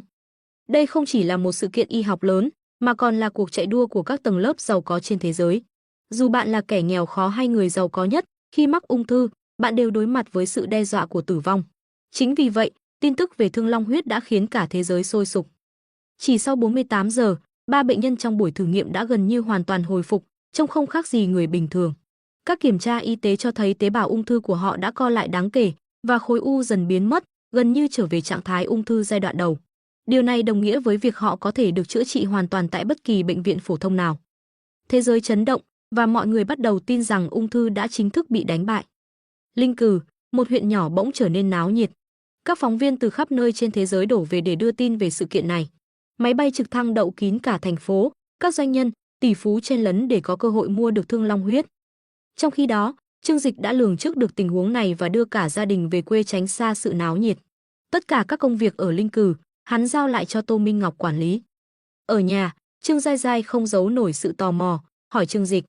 Anh, làm sao hắn có thể nghiên cứu ra loại thuốc này? Có phải hắn hợp tác với một viện nghiên cứu nào không? Từ khi Thương Long huyết được công bố, nhiều giả thuyết về nguồn gốc của loại thuốc này đã xuất hiện. Một số người cho rằng Trương Dịch đã hợp tác với các công ty dược phẩm hàng đầu, nhưng không có lời giải thích nào thực sự thỏa đáng. Bởi ngay cả những công ty lớn như Ryan Buck và Soplan cũng chưa thể chế tạo được loại thuốc này. Trương Dịch đang gọt táo cho cha mình, ngẩng đầu lên, mỉm cười bí ẩn. Đó là bí mật thương mại. Trương Giai Giai nhăn mặt, đến em cũng không được biết sao. Đúng vậy, nếu không thì làm sao gọi là bí mật. Dù không hài lòng, Trương Giai Giai hiểu rằng khi Trương Dịch đã không muốn nói, chẳng ai có thể ép được hắn. Nhưng mà, em nghĩ rằng với loại thuốc này trong tay, hắn sẽ trở thành người giàu nhất thế giới, Trương Giai Giai vui vẻ nói. Trương Dịch khẽ cười, giàu có không phải mục tiêu của hắn. Hắn làm ra thuốc này không phải chỉ để kiếm tiền, mà còn để thực hiện mục tiêu cướp phú tế bẩn. Cướp phú tế bẩn, hắn nói rõ hơn được không? Rất đơn giản, Trương Dịch nói khi đưa quả táo cho cha mình. Người nghèo thì hắn sẽ miễn phí thuốc, nhưng đối với người giàu, hắn sẽ lấy càng nhiều tiền càng tốt. Trương Đại Dân nghe thấy điều này, cười lớn, tốt, đây đúng là hành động tích đức. Trương Giai Giai tỏ ra nghi ngờ, nhưng mỗi tháng chỉ có 1.000 liều thuốc, làm sao mà đủ cho tất cả những người nghèo cần giúp đỡ. Chính vì thế mới cần có cơ chế xét duyệt. Hắn không thể cứu tất cả mọi người, nhưng sẽ ưu tiên những người có đóng góp cho xã hội. Đây là cách Trương Dịch lựa chọn người nhận thuốc, những ai thực sự xứng đáng và cần được giúp đỡ sẽ được ưu tiên, trong khi người giàu sẽ phải trả một cái giá đắt để mua sự sống. Nghĩ đến điều này, Trương Dịch mỉm cười. Với kế hoạch này, hắn sẽ đảo ngược trật tự thông thường, nơi những người giàu luôn là người hưởng lợi trước tiên. Trương Đại Dân, sau khi gặm xong quả táo, nhìn con trai. Tiểu Dịch, chuyện mộ tổ nhà mình đến đâu rồi? Đây là chuyện chính đấy, không được lơ là. Trương Dịch cười, cha, con đã có kế hoạch cả rồi. Con sẽ không trực tiếp đòi, mà sẽ ép Lý Sùng Khánh phải tự nguyện dâng đất cho con. Chờ xem, sau khi con kiếm được nhiều tiền từ Thương Long huyết, con sẽ đánh bại Lý Sùng Khánh trong trò chơi của hắn. Con sẽ khiến hắn phải cúi đầu, thậm chí còn phải xin lỗi chúng ta. Trong ánh mắt Trương Dịch lóe lên sự quyết đoán và thâm trầm. Lý Sùng Khánh đã đụng vào mộ tổ của nhà họ Trương, và bây giờ Trương Dịch sẽ dùng mọi cách để trả đũa. Trận chiến này không còn chỉ xoay quanh một mảnh đất nữa, mà sẽ là một cuộc chiến khốc liệt, nơi Lý Sùng Khánh không thể tưởng tượng nổi mức độ thiệt hại mà hắn sẽ phải gánh chịu. Tại sân golf Thâm Thành hôm nay, toàn bộ sân bị bao trọn cho một buổi gặp gỡ riêng tư. Nơi thường ngày vốn là chỗ tụ tập của các doanh nhân, giới thượng lưu để bàn bạc chuyện làm ăn, nay chỉ có hai vị khách đặc biệt. Lý Sùng Khánh, chủ tịch của Lục Quế Viên, một trong 3 công ty bất động sản lớn nhất cả nước, và Thôi Chí Giai, chủ tịch Hằng Thái tập đoàn, đang cùng nhau chơi golf. Hai người họ không chỉ là những nhân vật quyền lực trong giới bất động sản mà còn là những người có tiếng nói có thể ảnh hưởng lớn tới nền kinh tế. Thôi Chí Giai vừa đánh xong một cú bóng, liền hỏi, anh Lý, nghe nói gần đây hắn đang có chút mâu thuẫn với Trương Dịch, người đứng đầu tập đoàn Thịnh Thế, có chuyện gì không? Lý Sùng Khánh cười ha hả, vác cây gậy golf lên vai, điềm tĩnh đáp, chỉ là một tên đời sau không biết trời cao đất rộng, dám đối đầu với tôi. Tôi sẽ dạy hắn biết thế nào là lễ độ. Thôi Chí Giai lắc đầu cười mỉa, tôi có nghe nói, gần đây Trương Dịch làm lớn lắm. Một mặt muốn phát triển mô hình nhà cho thuê dài hạn để đả kích giá nhà, một mặt lại phát triển thuốc chữa ung thư. Ha ha, thật là trẻ tuổi và bồng bột. Cả hai cùng cười phá lên, rõ ràng không coi trọng Trương Dịch. Họ đều là những lão đại trong giới bất động sản, ngành công nghiệp trụ cột của cả nước, sao có thể dễ dàng lung lay chỉ vì một cá nhân. Hắn chỉ đang lăng xê bản thân thôi, có thể lại đang chuẩn bị bán thứ gì đó. Lý Sùng Khánh nói tiếp, bọn chơi điện tử thích làm mánh lới lăng xê, không thể so với chúng ta, những người kinh doanh thực thụ. Thôi Chí Giai khẽ cười, nhớ lại tin tức gần đây, đúng rồi, hắn vừa làm một buổi trực tiếp về loại thuốc kháng ung thư. Nghe đồn là có hiệu quả tốt lắm, chữa được cả ung thư giai đoạn cuối. Lý Sùng Khánh hừ lạnh, buồn cười, nếu hắn có thể chữa ung thư, thì Lục Quế Viên của tôi có thể bay lên trời được rồi. Cả hai lại cười phá lên, không tin tưởng vào hiệu quả của loại thuốc đó. Họ cho rằng đó chỉ là một chiêu trò quảng cáo rẻ tiền, giống như những chiêu trò họ từng dùng để bán nhà. Nhưng nói thật, nếu loại thuốc đó thực sự có hiệu quả, thì đúng là chuyện tốt. Cha tôi cũng đang bị ung thư, có khi lại có hy vọng chữa khỏi. Lý Sùng Khánh bất ngờ nói, giọng đầy cảm xúc. Cha của Lý Sùng Khánh bị chẩn đoán ung thư tuyến tụy, tuy chưa đến giai đoạn cuối nhưng cũng rất nghiêm trọng. Hiện ông đang điều trị tại một viện dưỡng lão cao cấp, và dù tiêu tốn rất nhiều tiền vào thuốc men, các bác sĩ cũng chỉ bảo ông có thể sống thêm được 4 đến 5 năm. Thôi Chí Giai nghe vậy, liền an ủi, anh đã làm được nhiều như vậy, chăm sóc cha tốt, đã là hết lòng hết sức rồi. Đúng lúc này, điện thoại của Lý Sùng Khánh reo lên. Thư ký của ông vội vàng đưa điện thoại và thông báo, Lý Đồng, là cha của ngài gọi. Lý Sùng Khánh cười khẽ, nhận điện thoại và nói với Thôi Chí Giai, xem kìa, nhắc đến ông liền gọi ngay. Hắn nghe điện thoại và hỏi, cha, dạo này cha cảm thấy sao rồi? Giọng của cha hắn vang lên từ đầu dây bên kia, cẩu đản, con có xem trực tiếp không? Lý Sùng Khánh sững sờ, ngượng ngùng khi cha vẫn gọi bằng biệt danh thời nhỏ. Hắn nhanh chóng bước ra xa để tránh người khác nghe thấy. Cha, con đã bảo gọi con bằng tên mà, con giờ là ông chủ lớn, đừng gọi cẩu đản nữa. Im miệng, tôi là cha hắn, gọi gì cũng được. Nói cho anh biết, nhanh xem trực tiếp về loại thuốc kia. Họ bảo thuốc này có thể chữa khỏi ung thư giai đoạn cuối, nhanh đi kiếm một liều cho tôi. Lý Sùng Khánh sững người, nhận ra cha đang nói về buổi trực tiếp của Trương Dịch. Hắn bất đắc dĩ lắc đầu, cha, đó là lừa đảo thôi. Không có thứ thuốc nào chữa được ung thư đâu, toàn là mánh khóe cả. Anh biết gì mà nói, bác sĩ của tôi ở đây đã xác nhận một trong 3 bệnh nhân trong trực tiếp là người ông ấy từng chẩn đoán, và ông ấy còn bảo người đó không sống quá 3 tháng. Giờ người ta khỏe mạnh rồi, hắn nhanh kiếm thuốc về cho tôi. Nghe vậy, Lý Sùng Khánh không khỏi kinh ngạc, bác sĩ của cha hắn là chuyên gia hàng đầu về ung thư, nếu ông ấy xác nhận thì chắc chắn không phải tin đồn thất thiệt. Trong đầu Lý Sùng Khánh rối bời, bởi người vừa phát triển loại thuốc này lại chính là kẻ thù của hắn Trương Dịch. Hắn tự nhủ, làm sao mình có thể đi cầu xin Trương Dịch khi mình vừa định hạ bệ hắn. Lý Sùng Khánh vừa cúp điện thoại, trên gương mặt đầy vẻ lo lắng. Hắn nhanh chóng mở điện thoại di động ra và xem livestream trực tiếp. Thôi Chí Giai thấy thế, tò mò bước đến hỏi, anh Lý, sao vậy? Trông hắn có vẻ lo lắng quá. Ai ra, sao tôi có thể không lo chứ? Hắn vừa nói đến loại thuốc kháng ung thư kia, cha tôi vừa gọi điện nói rằng những bệnh nhân ung thư trong livestream đều là thật. Thôi Chí Giai ngạc nhiên, cái gì? Ý ông ấy nói, thứ gọi là thương long huyết mà Trương Dịch nói thật sự có thể chữa được ung thư giai đoạn cuối. Lý Sùng Khánh không thể xác nhận ngay lúc đó, nên hắn muốn tự mình kiểm chứng. Khi mở livestream, lúc này đã qua hơn 2 ngày kể từ khi phát sóng. Trong phòng bệnh, 3 bệnh nhân đang cười nói vui vẻ, trong mắt đầy tinh thần và sức sống. Thể trạng của họ rất tốt, không giống như những bệnh nhân ung thư giai đoạn cuối. Thật không thể tin nổi, Lý Sùng Khánh kinh ngạc thốt lên. Nếu điều này là sự thật, thì chẳng phải Trương Dịch sẽ nổi tiếng toàn cầu. Hai nhân vật đứng đầu trong ngành bất động sản liếc nhìn nhau, cảm thấy vô cùng kinh ngạc. Ai cũng biết ung thư là sát thủ số 1 đối với sự sống. Hàng năm, không biết bao nhiêu người đã tiêu tốn toàn bộ tài sản để tìm cách chữa trị, nhưng cũng không biết bao nhiêu người phải bỏ mạng vì nó. Nếu thực sự có người sở hữu phương pháp chữa trị hoàn toàn ung thư, thì chẳng có gì ngăn cản hắn ta trở thành người giàu có nhất thế giới. Thôi Chí Giai suy nghĩ một lúc rồi khuyên nhủ, anh Lý, đừng vội. Chúng ta cứ chờ thêm chút nữa, sẽ có những chuyên gia uy tín xác nhận. Khi tin tức này được chứng minh là thật, rồi hãy nghĩ cách cũng chưa muộn. Nhưng vấn đề là, hiện tại tôi và hắn ta như nước với lửa, làm sao hắn ta chịu bán thuốc cho tôi?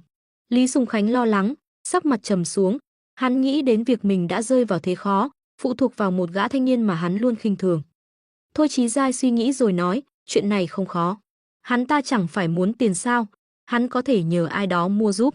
1 tỷ đô la Mỹ tuy lớn, nhưng với hắn thì cũng không phải vấn đề gì quá to tát đúng không? Mắt Lý Sùng Khánh sáng lên, đúng vậy, 1 tỷ đô la Mỹ thì đã sao? Hơn nữa, tôi đã nghĩ ra một kế hoạch tốt hơn rồi. Hiện tại, phần đất tổ của nhà họ Trương đang nằm trong tay hắn. Nếu có thể dùng điều kiện này để trao đổi lấy một phần cổ phần của Thương Long Huyết, thì hắn sẽ kiếm được một khoản khổng lồ. Lý Sùng Khánh khẽ gật đầu, vô cùng hài lòng với ý nghĩ của mình. Toàn thế giới đang tập trung chú ý vào buổi phát sóng trực tiếp này. Ngày hôm sau, trạng thái của 3 bệnh nhân đã cho thấy rõ ràng hiệu quả của Thương Long Huyết. Tuy vậy, mọi người vẫn muốn tiếp tục chờ đợi thêm. Họ muốn xem liệu liệu pháp này có thể thực sự chữa trị hoàn toàn ung thư giai đoạn cuối hay không. Để thể hiện rằng Thương Long Huyết có tác dụng trên các loại ung thư khác nhau, 3 bệnh nhân được chọn đều mắc những loại ung thư khác nhau. Nếu cả 3 người đều được chữa khỏi hoàn toàn, thì nhân loại sẽ chính thức tuyên bố chiến thắng ung thư. Đây sẽ là một thành tựu vĩ đại. Từ ngày hôm sau, số người theo dõi livestream trên toàn thế giới đã vượt qua con số 500 triệu, thậm chí còn hơn cả World Cup. Có một chi tiết nhỏ mà không phải ai cũng chú ý, dù có bao nhiêu người truy cập vào livestream, buổi phát sóng vẫn diễn ra mượt mà, không hề bị sập hay gián đoạn. Điều này khiến các ông trùm trong ngành máy tính cảm thấy kinh ngạc. Họ nhận ra rằng khả năng xử lý của máy chủ thuộc tập đoàn Thịnh Thế có thể đã đạt đến trình độ hàng đầu thế giới. 72 giờ đã trôi qua, đây là khoảng thời gian mà Trương Dịch đã hứa hẹn về hiệu quả của thuốc. Lúc này, tại cổng bệnh viện nhân dân huyện Linh Cửu, người đã tập trung đông nghịt cả trong lẫn ngoài. Các đài truyền hình nổi tiếng khắp thế giới đều cử phóng viên tới. Nhiều tỷ phú, những người mắc ung thư giai đoạn cuối, cũng mang theo những chiếc vali đầy tiền, chen chúc tiến vào với hy vọng mong manh. Tất cả đều đang chờ đợi kết quả cuối cùng, dù cho kết quả đó dường như đã rõ ràng. Hiệu quả của Thương Long Huyết đã được chứng minh rõ ràng. Giờ đây, cả thế giới đều đổ dồn sự chú ý vào nơi này. Bên ngoài phòng bệnh, viện trưởng Trịnh dưới sự cổ vũ của các nhân viên y tế chỉnh lại chiếc áo blue trắng một cách trịnh trọng. Viện trưởng, cố lên, cả thế giới đang dõi theo ông đấy, có tới 5 tỷ người đang xem trực tiếp, một bác sĩ kích động nói. Viện trưởng Trịnh nhẹ gật đầu, đúng vậy, ai có thể ngờ rằng một huyện nhỏ như Linh Cửu lại có thể thu hút sự chú ý của cả thế giới vào một ngày như thế này. Đã đến giờ rồi, chúng ta đi thôi. Ông gọi thêm 2 chuyên gia ung bướu, 3 người cùng bước vào phòng bệnh, giống như 3 phi hành gia trên tàu Apollo 11 khi đặt chân lên mặt trăng. Viện trưởng Trịnh lúc này chính là Neil Armstrong của ngày hôm nay. Khi 3 người bước vào phòng, không khí trong buổi phát sóng trực tiếp lập tức trở nên náo nhiệt. 72 giờ đã qua, 3 ngày chờ đợi, giờ đây chúng ta sẽ biết liệu Thương Long Huyết có thực sự hiệu quả như Trương Dịch đã nói hay không. Nhưng thực ra, điều này đã không còn quan trọng nữa. Mọi người đều đã thấy rõ hiệu quả của Thương Long Huyết, họ chỉ muốn chứng kiến kết thúc của sự kiện mang tầm thế giới này. Ai cũng hy vọng được chứng kiến một kỳ tích. Viện trưởng Trịnh đi tới trước ống kính, phát biểu vài câu ngắn gọn, sau đó bắt đầu đích thân kiểm tra cho 3 bệnh nhân.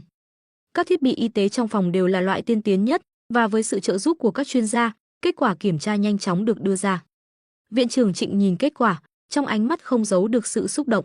Ông xếp 3 tấm phim X-quang của 3 bệnh nhân lên bàn để trước ống kính. Các vị, tôi nghĩ hiệu quả của Thương Long Huyết đã tự nói lên tất cả. 3 bệnh nhân ung thư giai đoạn cuối đã được chữa khỏi hoàn toàn. Tế bào ung thư trong cơ thể họ đã bị tiêu diệt và cơ thể họ đang dần hồi phục. Tôi xin tuyên bố, họ đã khỏi bệnh. Viện trưởng Trịnh xúc động hét lớn. Cảnh tượng này, thông qua livestream, đã được hàng tỷ người trên khắp thế giới chứng kiến. Cả thế giới bùng nổ. Trời ơi, thành công rồi, chúng ta đã chiến thắng ung thư. Thật không thể tin nổi, căn bệnh quái ác đã gây khó khăn cho loài người suốt hàng nghìn năm, hôm nay cuối cùng đã bị đánh bại. Hãy ca ngợi Trương Dịch, hắn ấy chắc chắn là sứ giả của Chúa. Lạy Chúa, đây hẳn là món quà mà Ngài đã ban tặng cho nhân loại. Thật tuyệt vời, mẹ tôi vẫn còn hy vọng, tôi phải nhanh chóng đăng ký tại trang web của Hàng Sinh. Đúng vậy, mau điền thông tin vào, một khi xét duyệt thông qua, bạn sẽ có thể nhận được một mũi tiêm Thương Long huyết. Trên mạng, mọi người bàn tán sôi nổi, tin tức về sự kiện này ngay lập tức lan rộng khắp thế giới. Tại cổng bệnh viện nhân dân huyện Linh Cừ, các phóng viên và các tỷ phú càng trở nên điên cuồng. Nếu không nhờ có sự bố trí của Vu Phượng Cử, quan lớn của huyện Linh Cừ, với hàng trăm người duy trì trật tự, có lẽ cánh cổng bệnh viện đã bị đạp đổ. Thế giới bên ngoài lúc này đã biến thành thế nào rồi nhỉ? Trương Dịch ngồi thư giãn trong sân nhà mình, vừa nhấm nháp ly nước vừa ngắm dòng sông nhỏ trước mặt đang chảy chậm rãi, suy tư về những gì đang diễn ra. Qua những cuộc trò chuyện bận rộn liên tục của Tô Minh Ngọc trong 2 ngày gần đây, hắn cũng có thể đoán được phần nào tình hình. Tuy nhiên, tất cả những gì hắn quan tâm chỉ là những vấn đề liên quan đến tài liệu. Dù sao, bất kỳ chuyện gì xảy ra, chắc chắn sẽ không ảnh hưởng đến bản thân hắn. Dù nhiều người biết đến cái tên Trương Dịch đứng sau tập đoàn Thịnh Thế, nhưng hắn hầu như chưa bao giờ ra mặt công khai. Mọi công việc đều giao cho Tô Minh Ngọc, người đại diện của hắn, xử lý. Tiếng giày cao gót vang lên phía sau Trương Dịch, rồi dừng lại. Tô Minh Ngọc bước đến, cúi người ôm lấy cổ hắn, thở dài mệt mỏi, "Trương Dịch, dạo này mệt quá rồi." Trương Dịch vỗ nhẹ tay cô, cười nói, "Nếu mệt, em nên nghỉ ngơi một lúc. Những chuyện giao tiếp có thể để người khác lo liệu, dù sao cũng chỉ là hình thức thôi." "Không, tuy mệt nhưng em lại thấy rất vui." Tô Minh Ngọc mỉm cười, "Những người liên hệ với em gần đây đều là các đại gia trong và ngoài nước. Trước đây, với vị trí của em, việc tiếp xúc với họ thật khó khăn. Nhưng bây giờ, họ phải đến cầu cạnh em, cảm giác này thật thoải mái." "Vậy thì tốt rồi." Trương Dịch cười đáp. Điều này cũng nằm trong dự tính của hắn. Với những người nghiện công việc không còn là gánh nặng mà trở thành niềm vui. "Trong tay anh có 1.000 liều thuốc, em hãy phân phát miễn phí, không thu bất kỳ khoản tiền nào. Nhưng người nhận phải là những người có giá trị đối với tập đoàn." Trương Dịch khẽ cười nói. Hiện tại, thế giới đang vô cùng khao khát Thương Long huyết, và lý do cũng rất đơn giản. Đó là vì Trương Dịch đã thông báo rằng mỗi tháng loại thuốc này chỉ sản xuất được 1.000 liều. Nhưng đối với những bệnh nhân ung thư, một tháng có thể là ranh giới giữa sự sống và cái chết. Vì vậy, mọi người đều điên cuồng tìm cách có được thuốc càng sớm càng tốt. Đó cũng là lý do mà rất nhiều nhân vật lớn không ngần ngại tiếp cận Tô Minh Ngọc để xin được phân phối thuốc. Những mối quan hệ này đều vô cùng quý giá. Tô Minh Ngọc cười nói, "Thật ra không cần nhiều đến thế. Những người thực sự có giá trị với chúng ta không nhiều, chỉ khoảng 100 người là đủ rồi." Trương Dịch lắc đầu, "Nhà máy của chúng ta có thể sản xuất tới 10.000 liều mỗi ngày, nên lượng sản xuất quá dư thừa. Em cứ giữ trong tay, để lỡ có lúc cần thì không phải lo thiếu hàng." Ánh mắt Tô Minh Ngọc lấp lánh sự khâm phục. Chiêu thức tiếp thị khan hiếm của Trương Dịch thực sự quá cao tay. Hắn đã khiến cả thế giới quay cuồng theo ý mình. Hiện tại, bên ngoài biết rằng mỗi tháng chỉ có 1.000 liều, và chắc chắn phần lớn sẽ được những người giàu có lấy trước. Vì thế, số lượng còn lại để mọi người tranh giành rất ít. Điều này chỉ càng làm tăng sự cạnh tranh và đẩy giá trị của Thương Long huyết lên cao hơn nữa. Chỉ cần chúng ta kiểm soát tốt sản lượng, thì mỗi năm chỉ riêng loại thuốc này cũng đủ để thu về một khoản lợi nhuận khổng lồ. Tô Minh Ngọc ngồi xuống cạnh Trương Dịch, đôi chân thon dài duỗi thẳng, một phần khẽ cong lại, trông vô cùng quyến rũ. "Còn kế hoạch hành động tiếp theo thì sao? Nói nhanh cho em biết đi, em không thể đợi thêm được nữa." Cô liếm đôi môi đỏ mọng, ánh mắt tràn đầy phấn khích. Cô không thể chờ thêm để khiến cả thế giới phải chao đảo. Trương Dịch liếc nhìn cô, rồi đưa tay vuốt ve đôi chân căng đầy sức sống của cô. "Em còn nhớ lý do anh quyết định bán Thương Long huyết là gì không? Không phải để kéo dài thời gian thuê nhà trọ và đánh vào thị trường bất động sản à?" Tô Minh Ngọc thở dốc, nhưng vẫn nhanh chóng trả lời. Trương Dịch gật đầu nhẹ, "Không sai. Ban đầu, mục đích của anh không phải là kiếm tiền từ nó. Đương nhiên, nếu tiền đến trước mắt mà không nhận thì phí quá.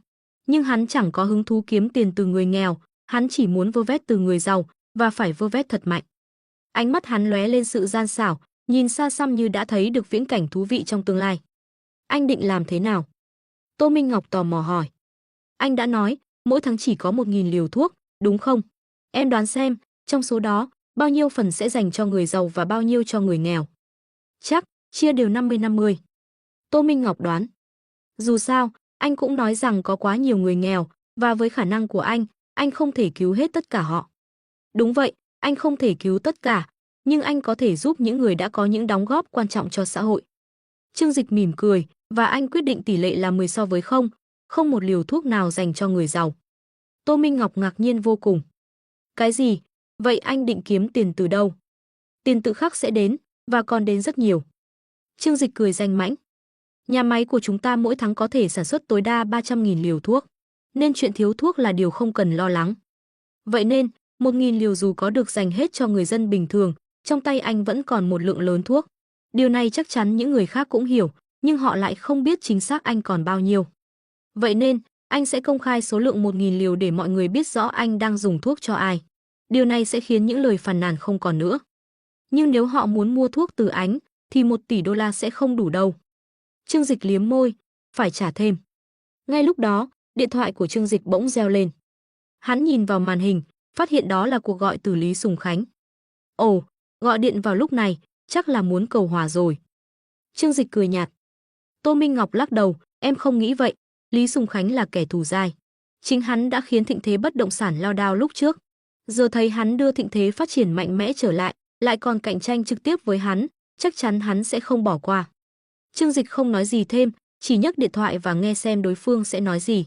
Alo, Trương Dịch, nghe nói công ty cậu vừa thành công với Thương Long Huyết, tôi chúc mừng cậu nhé. Lý Sùng Khánh cất giọng cởi mở. Không cần khách sáo, giữa hai chúng ta bây giờ có lẽ chẳng cần phải nói nhiều lời thừa thãi. Trương Dịch lạnh lùng đáp. Người ta đã đến đào cả mộ tổ tiên của mình, còn cần phải khách sáo với hắn sao? Lý Sùng Khánh cũng cười lạnh, tốt thôi, vậy tôi vào thẳng vấn đề. Tôi thấy công ty Dịch Hằng Sinh vật khoa kỹ của cậu rất triển vọng, muốn góp vốn bằng tài sản cố định, cậu nghĩ sao? Mơ mộng viển vông. Đừng vội từ chối, nghe tôi nói đã, tài sản cố định mà tôi đề cập tới là mảnh đất của tổ tiên nhà cậu, đổi lấy 10% cổ phần, không hề thiệt đâu. Trương Dịch nghe Lý Sùng Khánh đề nghị dùng mảnh đất tổ đổi lấy 10% cổ phần của công ty Dịch Hằng Sinh vật khoa kỹ, hắn đã sớm biết người này tham lam, nhưng vẫn không khỏi kinh ngạc. Thật không ngờ trên đời lại có kẻ vô liêm sỉ đến vậy, đúng là làm người ta phải cười chua chát. Tôi vẫn giữ nguyên câu nói cũ, ông đang mơ mộng hão huyền. Ông có biết giá trị của Dịch Hằng Sinh vật hiện tại là bao nhiêu không? Gọi nó là công ty tiềm năng nhất thế giới vẫn còn khiêm tốn.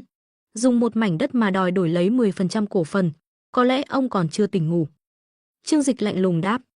Giọng Lý Sùng Khánh đầy sự bất mãn, cậu nghĩ kỹ đi, đó là phần đất tổ tiên nhà cậu. Đối với cậu, chẳng lẽ nó không có giá trị gì sao? Không, Trương Dịch đáp ngay lập tức. Một mảnh đất mà thôi, nếu như cuối cùng tôi không lấy lại được, tôi chỉ cần đổi tổ tiên sang một nơi tốt hơn là xong. Đừng nghĩ tôi là loại cổ hủ lạc hậu như ông. Khóe miệng hắn nở một nụ cười lạnh, nói thêm cho rõ, dù ông có đào mộ tổ tiên nhà tôi cũng sẽ không để ông yên đâu. Lý Sùng Khánh nghe vậy mà rùng mình, là người phương Nam, hắn ta rất coi trọng phong thủy và mộ phần tổ tiên. Bất kỳ doanh nhân nào lớn cỡ nào, khi đề cập đến mai táng hay nơi ở, đều tin tưởng vào phong thủy. Vì vậy, việc đào mộ tổ tiên là điều tối kỵ. Nhưng Trương Dịch, người phương Bắc, trẻ tuổi và không tin vào những điều cổ hủ. Hắn tin rằng người chết đã yên nghỉ, tất cả chỉ còn là niềm an ủi cho người sống.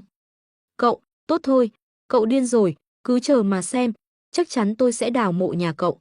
Dù cậu có dùng thủ đoạn nhỏ để trì hoãn tiến độ công trình thì có ích gì. Chỉ cần hợp đồng còn trong tay tôi, sớm muộn gì tôi cũng sẽ ra tay. Những gì tôi, Lý Sùng Khánh, muốn làm, chưa có ai cản nổi. Lý Sùng Khánh gầm lên, ném ra lời đe dọa trước khi cúp máy. Ánh mắt Trương Dịch càng lạnh lẽo hơn. Tốt thôi, tôi sẽ xem thử ai thắng ai. Hiệu quả của Thương Long Huyết đã được chứng minh trước toàn thế giới, và giờ việc mà Trương Dịch cần làm chính là mở rộng quy mô để thu về danh lợi. Sau khi 3 bệnh nhân được chữa khỏi, huyện Linh Cừ lập tức trở thành điểm nóng nhất trên thế giới. Hàng loạt phương tiện truyền thông, quan chức cấp cao và những ông trùm trong ngành kinh doanh từ khắp nơi đổ về đây. Người thì đến để lấy thông tin trực tiếp, người thì cầu xin một liều thuốc Thương Long Huyết có thể chữa trị ung thư. Tuy nhiên, vì số lượng người quá đông, Trương Dịch không muốn xuất đầu lộ diện. Nhưng hắn vẫn đích thân gặp một số người quan trọng, bao gồm các nhà lãnh đạo doanh nghiệp lớn trong nước, quan chức chính phủ và những nhân vật có tầm ảnh hưởng toàn cầu. Những mối quan hệ này hắn cần tận dụng để phục vụ cho tương lai.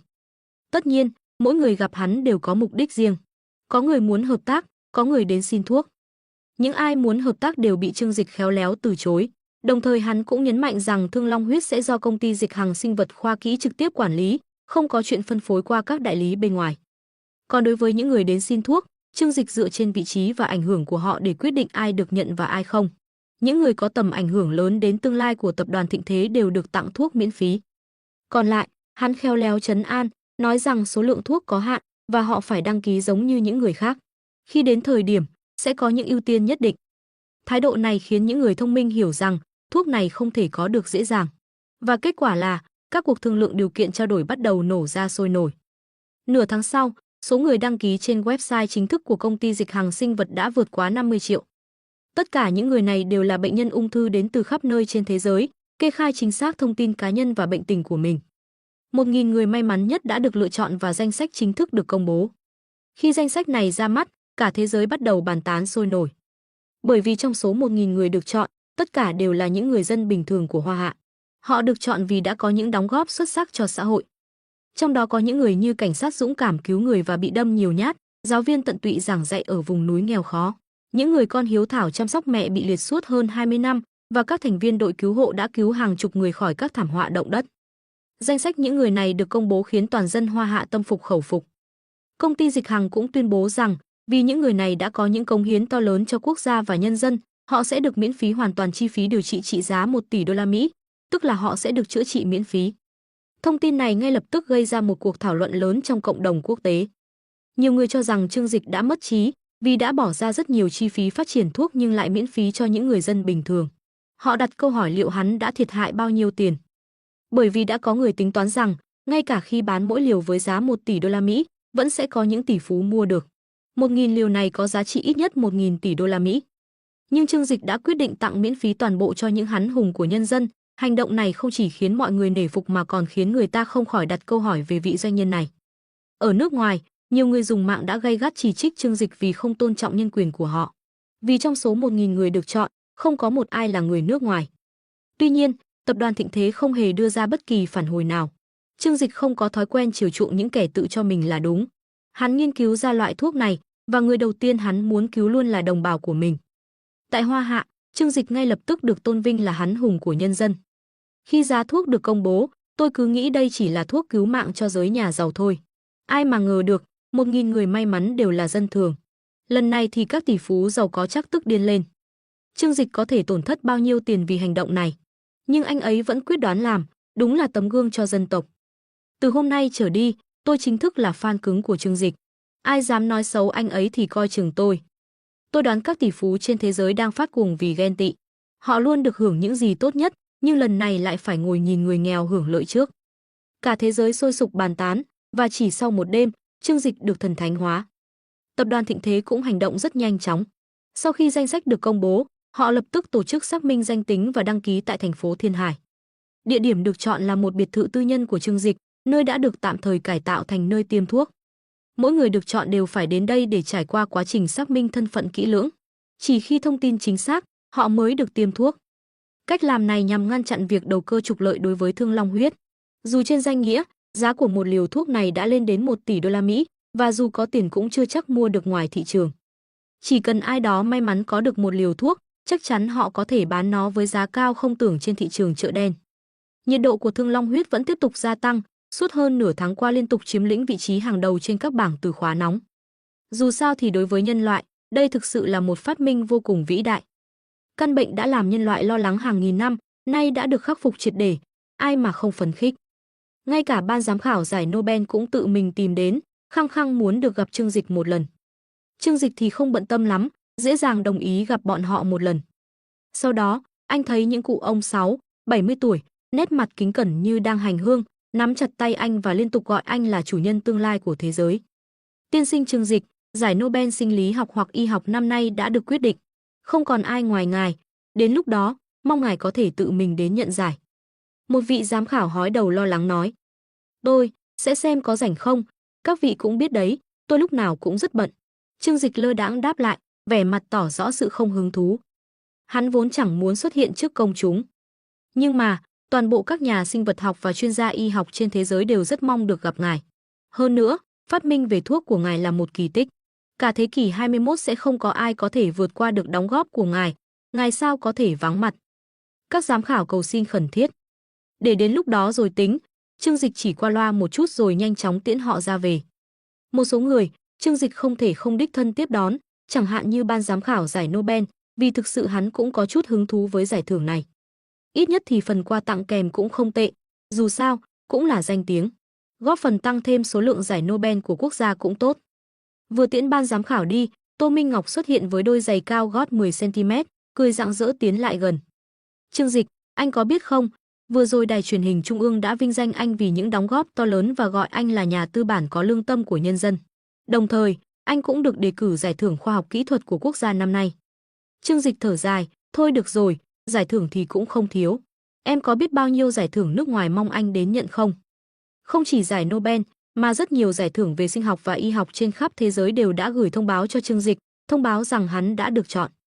Họ thậm chí không ngại ngần mà nói thẳng rằng, năm nay, không ai khác ngoài hắn có thể giành được giải thưởng này. Trương Dịch thực sự không muốn đến, hắn định tùy tiện cử nhân viên công ty đi nhận giải và mang cúp về là được. Còn chuyện đài truyền hình trung ương gọi anh là nhà tư bản có lương tâm của nhân dân à? Trương Dịch cười khẽ gật đầu, anh rất thích danh hiệu này. Được đài truyền hình trung ương tán thành, điều này không chỉ là một vinh dự đơn thuần, mà còn đại diện cho thái độ của những người có quyền lực cao nhất. Trương Dịch hào phóng tặng 1.000 liều thương long huyết cho những người dân anh hùng, công sức to lớn này xứng đáng nhận được báo đáp. Khi làm việc thiện, nhận được hồi đáp tương xứng là điều nên làm.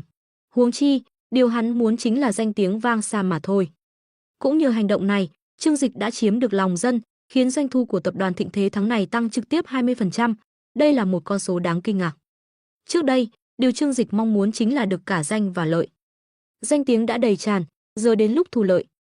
1.000 suất thuốc trong tháng này đã được phân phát hết. Công ty trách nhiệm hữu hạn Dịch Hằng Sinh vật Khoa Kỹ cũng chính thức thông báo rằng lô thuốc tiếp theo chỉ có thể được công bố vào tháng sau. Nhà máy đang gấp rút tiến hành sản xuất. Tuy nhiên, vì 1.000 liều thuốc lần này đều dành cho người dân bình thường, nên các tỷ phú trên toàn thế giới đang cần thuốc đột nhiên bị choáng váng. Chuyện gì đang xảy ra? Tôi mang tiền mặt đến mua thuốc, mà giờ anh nói hết rồi. Đây là loại thuốc cứu mạng, khiến họ càng nóng lòng hơn. Đúng lúc này, có người âm thầm tung tin rằng Dịch Hằng Sinh vật Khoa Kỹ vẫn còn một phần nhỏ thuốc trong kho. Không có bức tường nào mà gió không lọt qua. Trương Dịch đã tính toán trước với Tô Minh Ngọc, để lại một phần thuốc cho một số nhân vật quan trọng. Vì thế, không lâu sau, những người giàu có bắt đầu tìm đến đủ mọi mối quan hệ để tiếp cận Tô Minh Ngọc và Trương Dịch. Họ thậm chí khóc lóc cầu xin, chỉ mong có được một liều thuốc. Lúc này, giá cả hoàn toàn phụ thuộc vào tâm trạng của Trương Dịch và Tô Minh Ngọc. Giá cơ bản là 100 triệu đô la Mỹ, nhưng nếu đối phương nắm giữ những tài nguyên mà Thịnh Thế tập đoàn cần thì họ sẽ trực tiếp yêu cầu đổi tài nguyên lấy thuốc. Đặc biệt chú ý xem họ có bất động sản không. Nếu có, yêu cầu họ đổi bằng nhà, nhiều không bớt, thiếu thì bù đủ. Trương Dịch dặn dò Tô Minh Ngọc. Lông dê mọc trên mình dê, tôi không kiếm tiền từ dân thường, nhưng sẽ bù lại từ các người. Hắn cười khẽ nói. Hôm ấy, lại có một ông chủ tìm gặp Tô Minh Ngọc, hy vọng có thể mua được một liều thương long huyết. Bác tôi bị ung thư đã hơn 5 năm, bây giờ bệnh tình ngày càng tồi tệ. Hy vọng Tổng Giám đốc Tô có thể nghĩ cách, để lại cho tôi một liều thuốc. Vị trung niên mập mạp khẩn khoản. Tô Minh Ngọc ngồi đối diện, vừa uống trà vừa cười khẽ. Ông chủ Lý, ông cũng biết rồi đấy, sản lượng của công ty chúng tôi có hạn. Hiện giờ thì... Chưa kịp nói hết, ông chủ Lý đã cười lắc đầu. Tổng Giám đốc Tô, chúng ta đều là người trong nghề. Sản lượng của Dịch Hằng như thế nào tôi nắm rất rõ. Chắc chắn còn lưu lại một ít chứ. Nếu cô có yêu cầu gì thì cứ nói. Tiền tôi không thiếu. Tô Minh Ngọc nhìn vị đại gia này. Ông ta kinh doanh vật liệu xây dựng, tài sản lên đến hơn 10 tỷ nhân dân tệ. Tuy nhiên, về mặt quan hệ, ông ta không có nhiều liên hệ với tập đoàn Thịnh Thế. Cô đặt ly trà xuống, khẽ thở dài. Thuốc thì chúng tôi vẫn còn, nhưng chỉ để phòng ngừa bất trắc, số lượng không nhiều. Nhưng mà, ông chủ Lý đã tự mình đến, tôi cũng không thể không nể mặt ông. Thế này nhé, 200 triệu đô la Mỹ, tôi sẽ nghĩ cách giữ lại cho ông một suất. Đồng tử của ông chủ Lý co lại, thầm than, thật đắt. 200 triệu đô la đổi lấy một liều thuốc, giá này quả là trên trời. Nhưng đối với người có tiền, mạng sống quý hơn tất cả. Giá này, ông ta do dự, vẻ mặt khó xử. Tô Minh Ngọc mỉm cười, ông biết đấy, tôi dù sao cũng chỉ là nhân viên. Giúp ông việc này có thể sẽ khiến tôi đắc tội với sếp, cho nên. Ông chủ Lý hiểu ngay, nghĩ thầm, Tô Minh Ngọc muốn ăn hoa hồng. Tuy nhiên, sau một chút do dự, ông vẫn gật đầu, không còn cách nào khác, đây là thuốc cứu mạng, dù đắt cũng phải mua. Tổng Giám đốc Tô, tiền tôi sẽ chuyển sau, còn về thuốc, tôi nhờ cả vào cô. Sau khi thống nhất giá cả với Tô Minh Ngọc, ông chủ Lý cầm lấy cặp tài liệu của mình và rời khỏi khách sạn. Ra khỏi khách sạn, ông lên xe, ngồi ở ghế sau và gọi điện thoại cho Lý Sùng Khánh. Anh, em đã hoàn thành nhiệm vụ rồi. Lý Minh Tài cười nịnh nọt, vẻ mặt hớn hở. Dù họ cùng họ Lý, nhưng Lý Minh Tài không phải là anh em ruột của Lý Sùng Khánh. Chỉ vì cùng họ, ông ta đã kéo quan hệ và nhận Lý Sùng Khánh làm anh trai. Mối quan hệ này dù không thân thiết, nhưng đã giúp Lý Minh Tài tạo dựng được sự nghiệp vững vàng trong ngành xây dựng. Hiện tại, có thể nói ông ta là một tay chân trung thành của Lý Sùng Khánh. Chuyện cậu làm tới đâu rồi? Ôi, nói đến Tô Minh Ngọc đúng là không dễ đối phó. Em phải nói khéo mãi mới khiến cô ta đồng ý. Nhưng anh biết không, cô ta hét giá cao lắm, đòi đến 500 triệu đô la Mỹ. Trời ơi, nếu không phải vì làm việc cho anh, em đã bỏ về từ lâu rồi. Cuối cùng, em đã nói đến khô cả miệng, hạ giá xuống còn 200 triệu đô la Mỹ. Anh thấy giá này ổn không? Lý Minh Tài thận trọng hỏi. 200 triệu đô la Mỹ hả? Ở đầu dây bên kia, Lý Sùng Khánh cũng cảm thấy hơi đau lòng. 200 triệu đô la Mỹ, tương đương với khoảng 1,3 tỷ đồng, không phải là con số nhỏ. Dù đối với Lý Sùng Khánh, số tiền này không lớn lắm, nhưng tính keo kiệt của ông ta khiến việc bị ai đó vặt lông như vậy thực sự khó chấp nhận.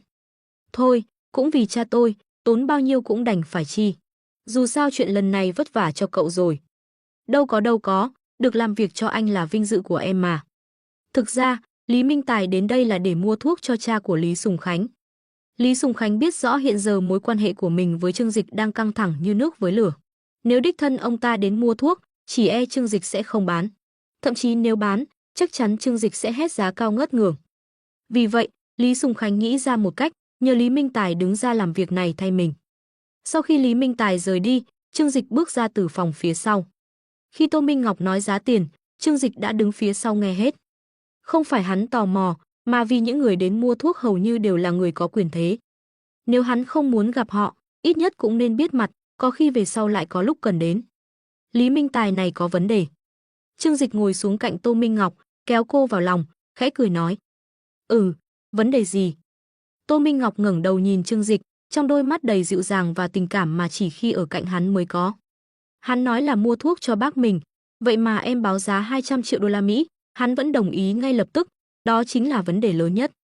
Trương Dịch cười lạnh, thời buổi này, anh em ruột thịt chỉ vì một căn phòng cũng có thể đánh nhau tóe máu.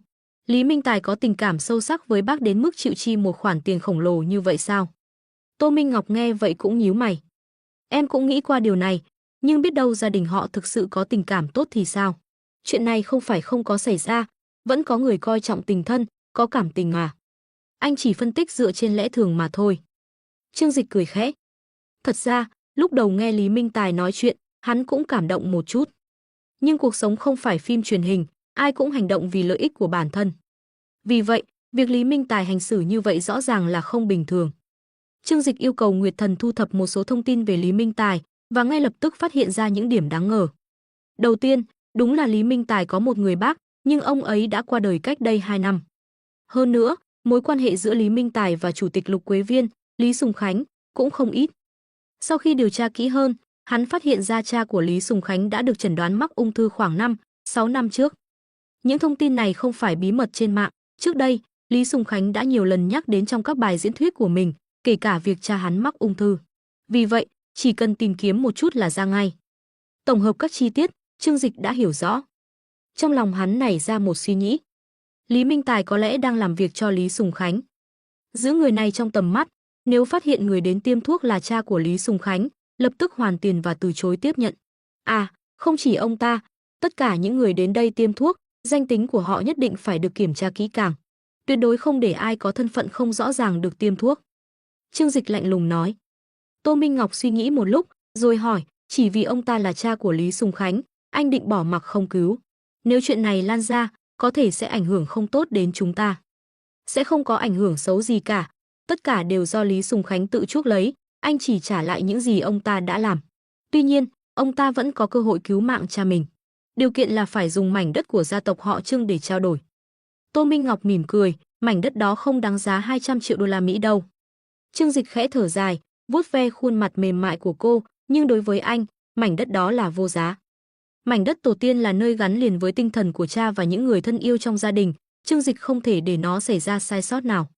3 ngày sau, tại biệt thự Cẩm Tú ở thành phố Thiên Hải, Tô Minh Ngọc đã đặc biệt mời nhân viên y tế đến để biến nơi này thành điểm tiêm thuốc tạm thời. Bên ngoài khu biệt thự, hàng loạt xe sang đỗ kín, trông như một cuộc triển lãm xe hơi hạng sang. Từ các xe sang, lần lượt những bệnh nhân được dìu xuống, bên cạnh họ là người chăm sóc chuyên nghiệp, cùng với người thân trong gia đình đầy lo lắng và kỳ vọng. Những người này ban đầu đã chuẩn bị tinh thần đối diện với cái chết, nhưng sau khi biết về Thương Long huyết, họ lại thắp lên hy vọng sống. Hôm nay, tất cả những ai có mặt ở đây đều là nhân vật nổi tiếng ở Hoa Hạ. Tập hợp sức mạnh của những người này lại có thể tạo ra những ảnh hưởng mà không ai có thể tưởng tượng. Ngay cả người có vị thế thấp nhất ở đây cũng là những doanh nhân hàng đầu với khối tài sản hàng chục tỷ đồng. Chưa kể một số quan chức cấp cao và quan trọng. Khi đến nơi, họ lập tức được nhân viên y tế chuyên nghiệp chăm sóc tận tình và dẫn vào khu vực nghỉ ngơi. Nơi này cung cấp dịch vụ VIP từ đầu đến cuối, từ môi trường đến trình độ y tế đều đạt tiêu chuẩn quốc tế.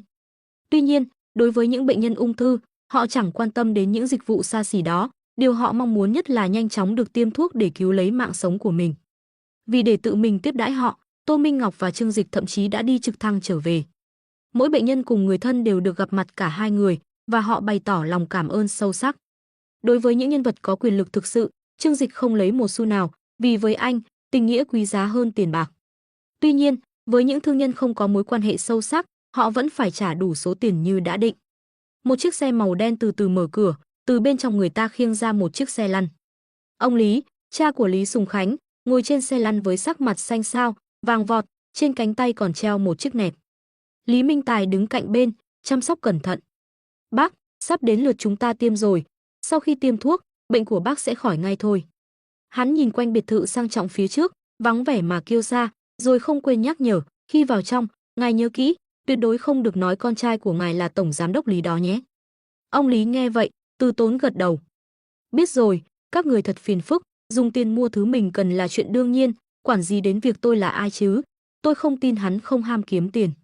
Ây da, Trương Dịch đó đúng là không biết trời cao đất dày, có mâu thuẫn với tổng giám đốc Lý, nên tôi mới nhắc ngài cho an toàn thôi. Lý Minh Tài vừa nói nhỏ vừa bồn chồn. Lúc này, một cô y tá mặc đồng phục trắng bước ra, tươi cười nói, hai vị cũng đến để tiêm thuốc phải không? Xin mời đi theo tôi, trước tiên chúng tôi cần xác minh thông tin cá nhân.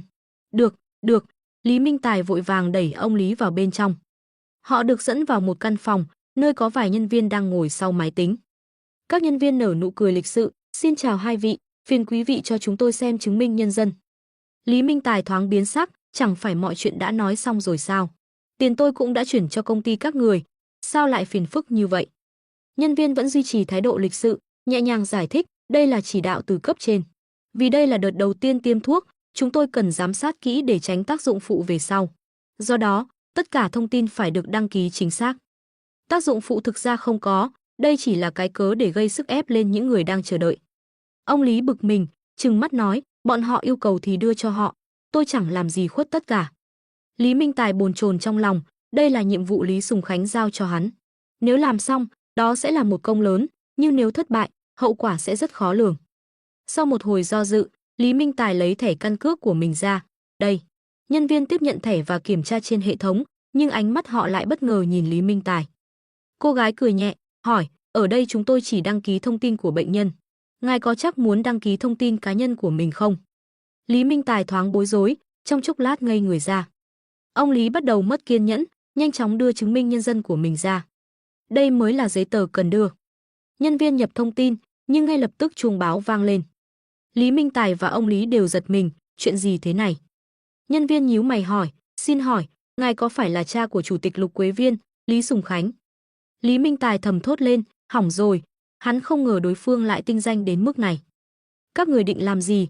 Tiền tôi đã trả rồi, đây là bác của tôi, chẳng lẽ các người muốn lật lọng? Nhân viên vẫn giữ nụ cười chuyên nghiệp, xin lỗi, tổng giám đốc của chúng tôi đã chỉ thị, nếu gặp người nhà của Lý Sùng Khánh tiên sinh, chúng tôi sẽ từ chối phục vụ. Nói nhảm, đây là bác của tôi đã thỏa thuận xong với tổng giám đốc tôi rồi, các người không được gây sự. Tin hay không tôi chỉ cần một cuộc gọi, các người sẽ mất việc ngay lập tức. Lý Minh Tài lớn tiếng đe dọa. Lúc này, hai nhân viên bảo vệ từ bên ngoài bước vào. Họ đều là người của công ty Bảo An Chiến Long, quân nhân trải qua huấn luyện, khí thế dữ dội và hung hãn. Lý Minh Tài nuốt nước bọt, lo lắng hỏi, các người định làm gì?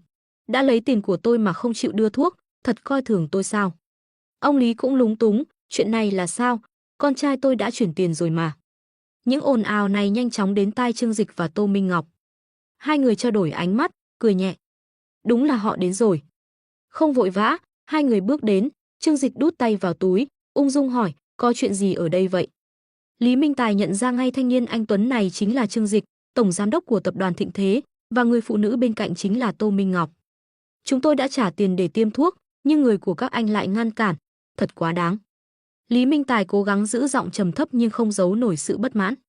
Trương Dịch gật đầu nhẹ, rồi nhìn sang ông Lý. Ông là cha của Lý Sùng Khánh đúng không? Lý Minh Tài chưa kịp ngăn lại, thì ông Lý đã cao giọng đáp, đúng vậy, tôi là cha của Lý Sùng Khánh. Nếu cậu đã biết thì mau chóng cho ta tiêm thuốc, đừng lãng phí thời gian của tôi. Lý Minh Tài chỉ biết im lặng, lòng lạnh đi một nửa.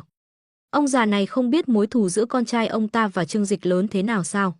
Đây là mối thù truyền kiếp chứ không đơn giản. Trương Dịch cười càng thêm tươi. Đương nhiên tôi biết rất rõ con trai ông, mời các vị về đi.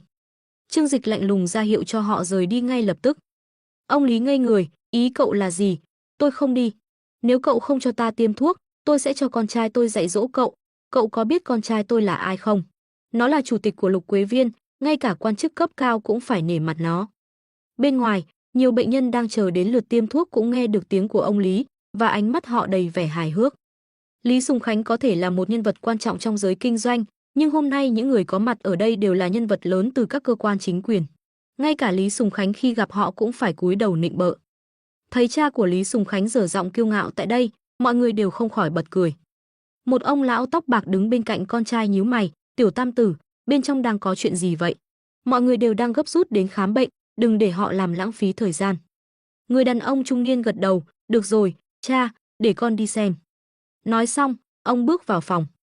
Lúc này, Lý Minh Tài và ông Lý vẫn quyết tâm không rời đi. Dù sao thì tiền đã trả, không thể không được tiêm thuốc. Lý Minh Tài hiểu rằng nếu quay về tay không, Lý Sùng Khánh sẽ lột da hắn. Vì vậy, họ quyết định chơi bài gây sự, một chiêu trò quen thuộc trong bệnh viện. Nếu không cho họ tiêm, họ sẽ khiến tất cả những người khác cũng không được tiêm. Trương Dịch khoanh tay, mỉm cười lạnh lùng. Đối đầu với hắn bằng chiêu này, thật là nực cười. Khi Trương Dịch định cho bảo vệ lôi họ ra ngoài, người đàn ông trung niên lịch sự bước vào. Ở đây thật náo nhiệt, có chuyện gì phiền phức sao? Khi thấy vị tiên sinh kia đến, Trương Dịch và Tô Minh Ngọc đều khách khí gật đầu nhẹ. Ông ta đến từ Thịnh Kinh, nếu so về địa vị thì không kém cạnh Viên Chí Quốc, quan chức lớn của thành phố Thiên Hải. Lần này, ông tự mình đưa cha đến để khám bệnh. Trương Dịch và Tô Minh Ngọc tất nhiên rất tôn trọng vị khách này, nhất là trước đây chính Viên Chí Quốc đã trực tiếp gọi cho Trương Dịch, đề nghị giúp đỡ cho người thân của ông ấy một liều thuốc. Từ tiên sinh, ở đây có chút phiền phức, họ bị giữ lại tại phòng kiểm tra và không chịu rời đi, chúng tôi đang xử lý. Trương Dịch cười khẽ, giải thích. Từ tiên sinh gật đầu, nở nụ cười nhã nhặn, ánh mắt chuyển sang ông Lý. Chuyện này là sao? Đã khai báo sai thông tin cá nhân trong quá trình đăng ký và bị chúng tôi phát hiện. Trương Dịch điềm tĩnh đáp. Lý Minh Tài không nhận ra Từ tiên sinh, dù sao ông ta là quan chức ở Thịnh Kinh, ít được biết đến rộng rãi. Nhưng nhìn thái độ của Trương Dịch đối với Từ tiên sinh, Lý Minh Tài cũng hiểu người này có địa vị không nhỏ. Chúng tôi nào có khai báo sai thông tin, đây chính là bác của tôi. Lý Minh Tài cố gắng tranh cãi. Chúng tôi đã trả tiền cho công ty của các người, giờ lại thay đổi, không cho tiêm thuốc, đây là lý lẽ gì chứ? Anh nói ông ta là bác của anh, nhưng theo điều tra của chúng tôi, hai người không có bất kỳ quan hệ huyết thống nào. Trương Dịch bình thản nói. Ông ấy là cha của anh nuôi tôi, không gọi là bác thì gọi gì? Lý Minh Tài lúng túng ngụy biện. Trương Dịch cười lạnh, theo lý của anh, toàn thế giới đều có thể làm bác của anh, vậy rốt cuộc tiêm cho ai đây? Lý Minh Tài hạ giọng, nài nỉ, Trương Tổng, tôi đã trả tiền rồi. Ngài coi như là làm phước, cứu một mạng người còn hơn xây 7 tòa tháp. Xin hãy cho ông lão tiêm thuốc, tôi cầu xin ngài. Nghe đến đây, Từ tiên sinh đã hiểu ra vấn đề. Ông ta tò mò hỏi, bọn họ trả tiền để tiêm thuốc, làm ăn mà không nhận tiền thì được sao? Chẳng lẽ cậu định nhìn người già phải chịu khổ? Ông ta không hiểu vì sao Trương Dịch lại không muốn thực hiện việc này dù đã nhận tiền. Theo lý thuyết, những người này là những người được sắp xếp qua quan hệ, không phải nghiêm ngặt kiểm tra như vậy. Trương Dịch cười nhẹ, quyết định nói thẳng sự thật. Để tôi nói rõ luôn, con của người này hiện tại đang định đào mộ tổ tiên của tôi. Ngài nói xem, tôi có phải là người sẽ lấy ân trả oán không? Nghe vậy, Từ tiên sinh lập tức hiểu ra. Hóa ra một bên vừa đang muốn phá hoại phần mộ tổ tiên của Trương Dịch, lại còn mong muốn người ta cứu cha của mình. Trên đời đâu có chuyện tốt như vậy. Ông gật đầu, việc này tôi hiểu rồi. Mau chóng khiêng người này đi đi, đừng làm chậm trễ những người khác đang chờ. Cha của ông cũng đang chờ được tiêm mà. Không còn cách nào khác, hôm nay những người đến đây đều là nhân vật lớn, không ai có thể ưu tiên chen ngang. Trương Dịch gật đầu, quay sang Lý Minh Tài, tiền tôi sẽ bảo bộ phận tài vụ hoàn lại cho anh. Mau đưa ông lão đi ngay đi, đừng làm phiền mọi người. Nghe thấy thế, ông Lý hoảng hốt, tôi không đi đâu hết. Nếu tôi đi thì sống không được nổi 2 ngày nữa, mau gọi con trai tôi đến đây. Lý Minh Tài cũng lớn tiếng, không được, không có chuyện gì dễ dàng như thế, tiền đã thu mà giờ không cho tiêm. Tôi sẽ vạch trần các cậu, tố cáo các cậu bán thuốc với giá cắt cổ, lừa gạt người tiêu dùng. Trương Dịch nhếch môi, nở một nụ cười chế giễu. Dùng cách này để đe dọa hắn, chưa từng có ai khiến hắn phải sợ. Tuy nhiên, trước khi Trương Dịch kịp lên tiếng, Từ tiên sinh đã bình thản đáp, vậy thì anh cứ đi mà vạch trần đi. Những chuyện này do chính tôi quản lý, anh có muốn biết kết quả xử lý ngay bây giờ không? Ông ta chỉ tay về phía những quan chức đang nghiêm túc đứng sau. Thuốc này không nằm trong danh mục bảo hiểm y tế, nhà máy sản xuất có quyền tự định giá. Hơn nữa, các người đâu có ký kết hợp đồng nên không thể gọi là lừa đảo. Không tin, anh có thể hỏi mấy vị quan chức an ninh đang đứng kia. Lý Minh Tài hoảng hốt, mồ hôi toát ra vì sợ. Hắn quên mất rằng hôm nay toàn bộ những người đến đây đều là nhân vật lớn trong chính quyền. Thưa ngài, không phải tôi có ý đó, nhưng chẳng thể nào cứ nhìn ông lão chết đi như thế được. Hắn tiếp tục nài nỉ, mong muốn đánh vào lòng Trắc Ẩn. Từ tiên sinh vẫn không bị lay động, chuyện này phải để con trai ông ấy nói, không phải ngân hàng. Tôi tin rằng nếu có thể giải quyết êm đẹp chuyện mộ phần, ông lão vẫn sẽ được tiêm thuốc. Nhưng bây giờ mau rời khỏi đây, đừng làm phiền những người khác. Nếu những người này mất kiên nhẫn, ngay cả Lý Sùng Khánh cũng không chịu nổi. Lý Minh Tài nhìn ra ngoài, thấy nhiều người bắt đầu mất kiên nhẫn, lòng hắn dần nguội lạnh. Hắn nhận ra rằng với sự nắm giữ Thương Long huyết, Trương Dịch đã tạo dựng được một sức mạnh to lớn. Đây là thứ thuốc cứu mạng, ai mà không có người thân bệnh tật. Dù hiện tại không có, sau này cũng không thể đảm bảo là không có. Vì vậy, bất kể Trương Dịch đi đến đâu, hắn luôn nhận được sự trợ giúp từ những người quyền lực. Được rồi, tôi sẽ đi ngay. Không còn cách nào khác, Lý Minh Tài đành phải đẩy ông Lý ra ngoài. Ông Lý vẫn còn lớn tiếng la hét trên xe lăn, tôi không đi. Gọi con trai tôi đến, hắn biết con trai tôi là ai không? Lý Minh Tài cúi đầu, không dám nhìn ai, đưa ông lão ra xe trong ánh mắt ghét bỏ của mọi người. Khi lên xe, ông Lý không kiềm được nữa, tát cho Lý Minh Tài 2 cái bạt tai, mắng hắn thậm tệ. Ai cho phép anh mang tôi đi, mau gọi cho con trai tôi, để nó đến đây nói chuyện với tên Trương Dịch. Vâng, vâng, Lý Minh Tài nhẫn nhịn, ấm ức nhưng vẫn phải giữ nụ cười, nhanh chóng gọi điện cho Lý Sùng Khánh. Anh, là em đây. Minh Tài, em đã đưa cha qua tiêm thuốc rồi chứ, tiêm xong chưa? Chuyện này, không xong rồi, bác bị phát hiện, họ từ chối tiêm. Lý Minh Tài nghẹn ngào nói. Cái gì? Cậu làm cái quái gì vậy? Chuyện đơn giản như thế mà cũng làm không xong. Lý Sùng Khánh gào thét trong điện thoại. Tôi đã biết cậu chẳng làm được gì, lẽ ra tôi nên để người khác đi. Giờ thì cha tôi biết làm sao, nói cho tôi biết, bây giờ cậu tính sao đây? Lý Minh Tài ấm ức vô cùng. Bọn họ đã theo dõi ngài từ trước, ngay khi bác trai đưa chứng minh nhân dân ra, Trương Dịch và Tô Minh Ngọc lập tức có mặt. Vậy cậu không biết làm gì à? Tiền đã thanh toán rồi, cậu không biết cách ép bọn họ tiêm thuốc sao? Cậu làm ăn kiểu gì thế hả? Ngài không hiểu đâu, hôm nay nơi này toàn là những nhân vật lớn, chúng ta không thể đụng vào đâu. Lý Minh Tài bất đắc dĩ giải thích. Lý Sùng Khánh im lặng một lúc, hắn cũng nhận ra điểm này. Nhưng trong lòng hắn căm hận Trương Dịch đến tột độ. Phải, tôi có mâu thuẫn với cậu, tôi muốn đào mộ tổ tiên của cậu. Nhưng điều đó thì có liên quan gì đến cha tôi, có gì thì ậu nhằm vào tôi đi chứ. Trương Dịch luôn quản lý việc cung ứng Thương Long huyết một cách chặt chẽ. Vì thứ này không giống như cơm ăn hay đồ chơi, có hay không cũng chẳng quan trọng. Nó là thuốc trị bệnh cứu người, nên có thể nói là vô giá. Do đó, giá trị của nó trong tay Trương Dịch cũng mở ra vô số khả năng. Ít nhất, việc giao lưu với những nhân vật tầng cao nhất trong biệt thự đã giúp hắn mở rộng mối quan hệ lớn hơn rất nhiều. Các nhân vật lớn kia đều hiểu rõ, một liều thuốc trị ung thư được ít giá 1 tỷ đô la Mỹ là một phần ân tình vô cùng lớn. Món nợ này, tương lai họ sẽ phải trả. Nhìn bề ngoài có vẻ như Trương Dịch không được gì, nhưng thứ hắn nhận được còn vượt xa tiền bạc. Một ngày nọ, Viên Chí Quốc, quan chức lớn của thành phố Thiên Hải, bất ngờ gọi điện mời Trương Dịch đến nhà chơi. Trong lòng Trương Dịch lập tức nảy ra nhiều suy nghĩ. Hiện tại, Trương Dịch đang là tâm điểm chú ý toàn cầu, nắm giữ Thương Long huyết với giá trị không thể đo lường. Viên Chí Quốc mời hắn, 8 phần là vì chuyện này. Tuy nhiên, vì đây là cha vợ tương lai của hắn gọi, lại không mời đến văn phòng mà là tới nhà riêng, rõ ràng chuyện này mang tính chất cá nhân. Hiểu điều đó, Trương Dịch nhanh chóng mua một ít trà ngon, lái xe đến thăm hỏi. Ngôi nhà của Viên Chí Quốc nằm ở khu Nam Bình, thành phố Thiên Hải. Đây là một trong những khu vực đắt đỏ nhất thành phố, nhưng kiến trúc ở đây lại mang đậm phong cách cổ xưa, với những ngôi nhà lát gạch xanh, mái ngói và tường leo kín dây thường xuân ba sơn hồ. Các căn nhà ở đây đều là kiểu nhà nhỏ từ thập niên 1970, tuy trông có vẻ đơn sơ nhưng giá trị thực sự lại vô cùng lớn. Nhiều người trong giới bất động sản nhìn vào có thể cho rằng đây là sự lãng phí không gian. Nhưng Trương Dịch hiểu, nơi này còn đắt giá hơn nhiều so với các tòa nhà cao tầng hiện đại. Muốn sống ở khu vực này, tiền bạc thôi là chưa đủ, cần phải có thân phận. Khi đến cổng, Trương Dịch giới thiệu bản thân với cảnh vệ. Sau khi xác nhận thông tin, hắn mới được phép vào. Bước vào khu nhà riêng của Viên Chí Quốc, Một căn nhà nhỏ 2 tầng độc lập, Trương Dịch được bảo mẫu ra mở cửa với nụ cười niềm nở, mời vào nhà. Trương tiên sinh đúng không? Quả thật là người trẻ tuổi mà phong thái đường hoàng, bí thư viên đang chờ anh trong phòng. Trương Dịch đưa hộp trà mà hắn đã chuẩn bị cho bảo mẫu, tôi mua ít trà để biếu bí thư viên. Bảo mẫu nhìn thấy hộp trà, cười nhẹ nhưng không đưa tay đón. Trương Dịch chợt nhận ra động tác này của mình có phần không đúng phép tắc.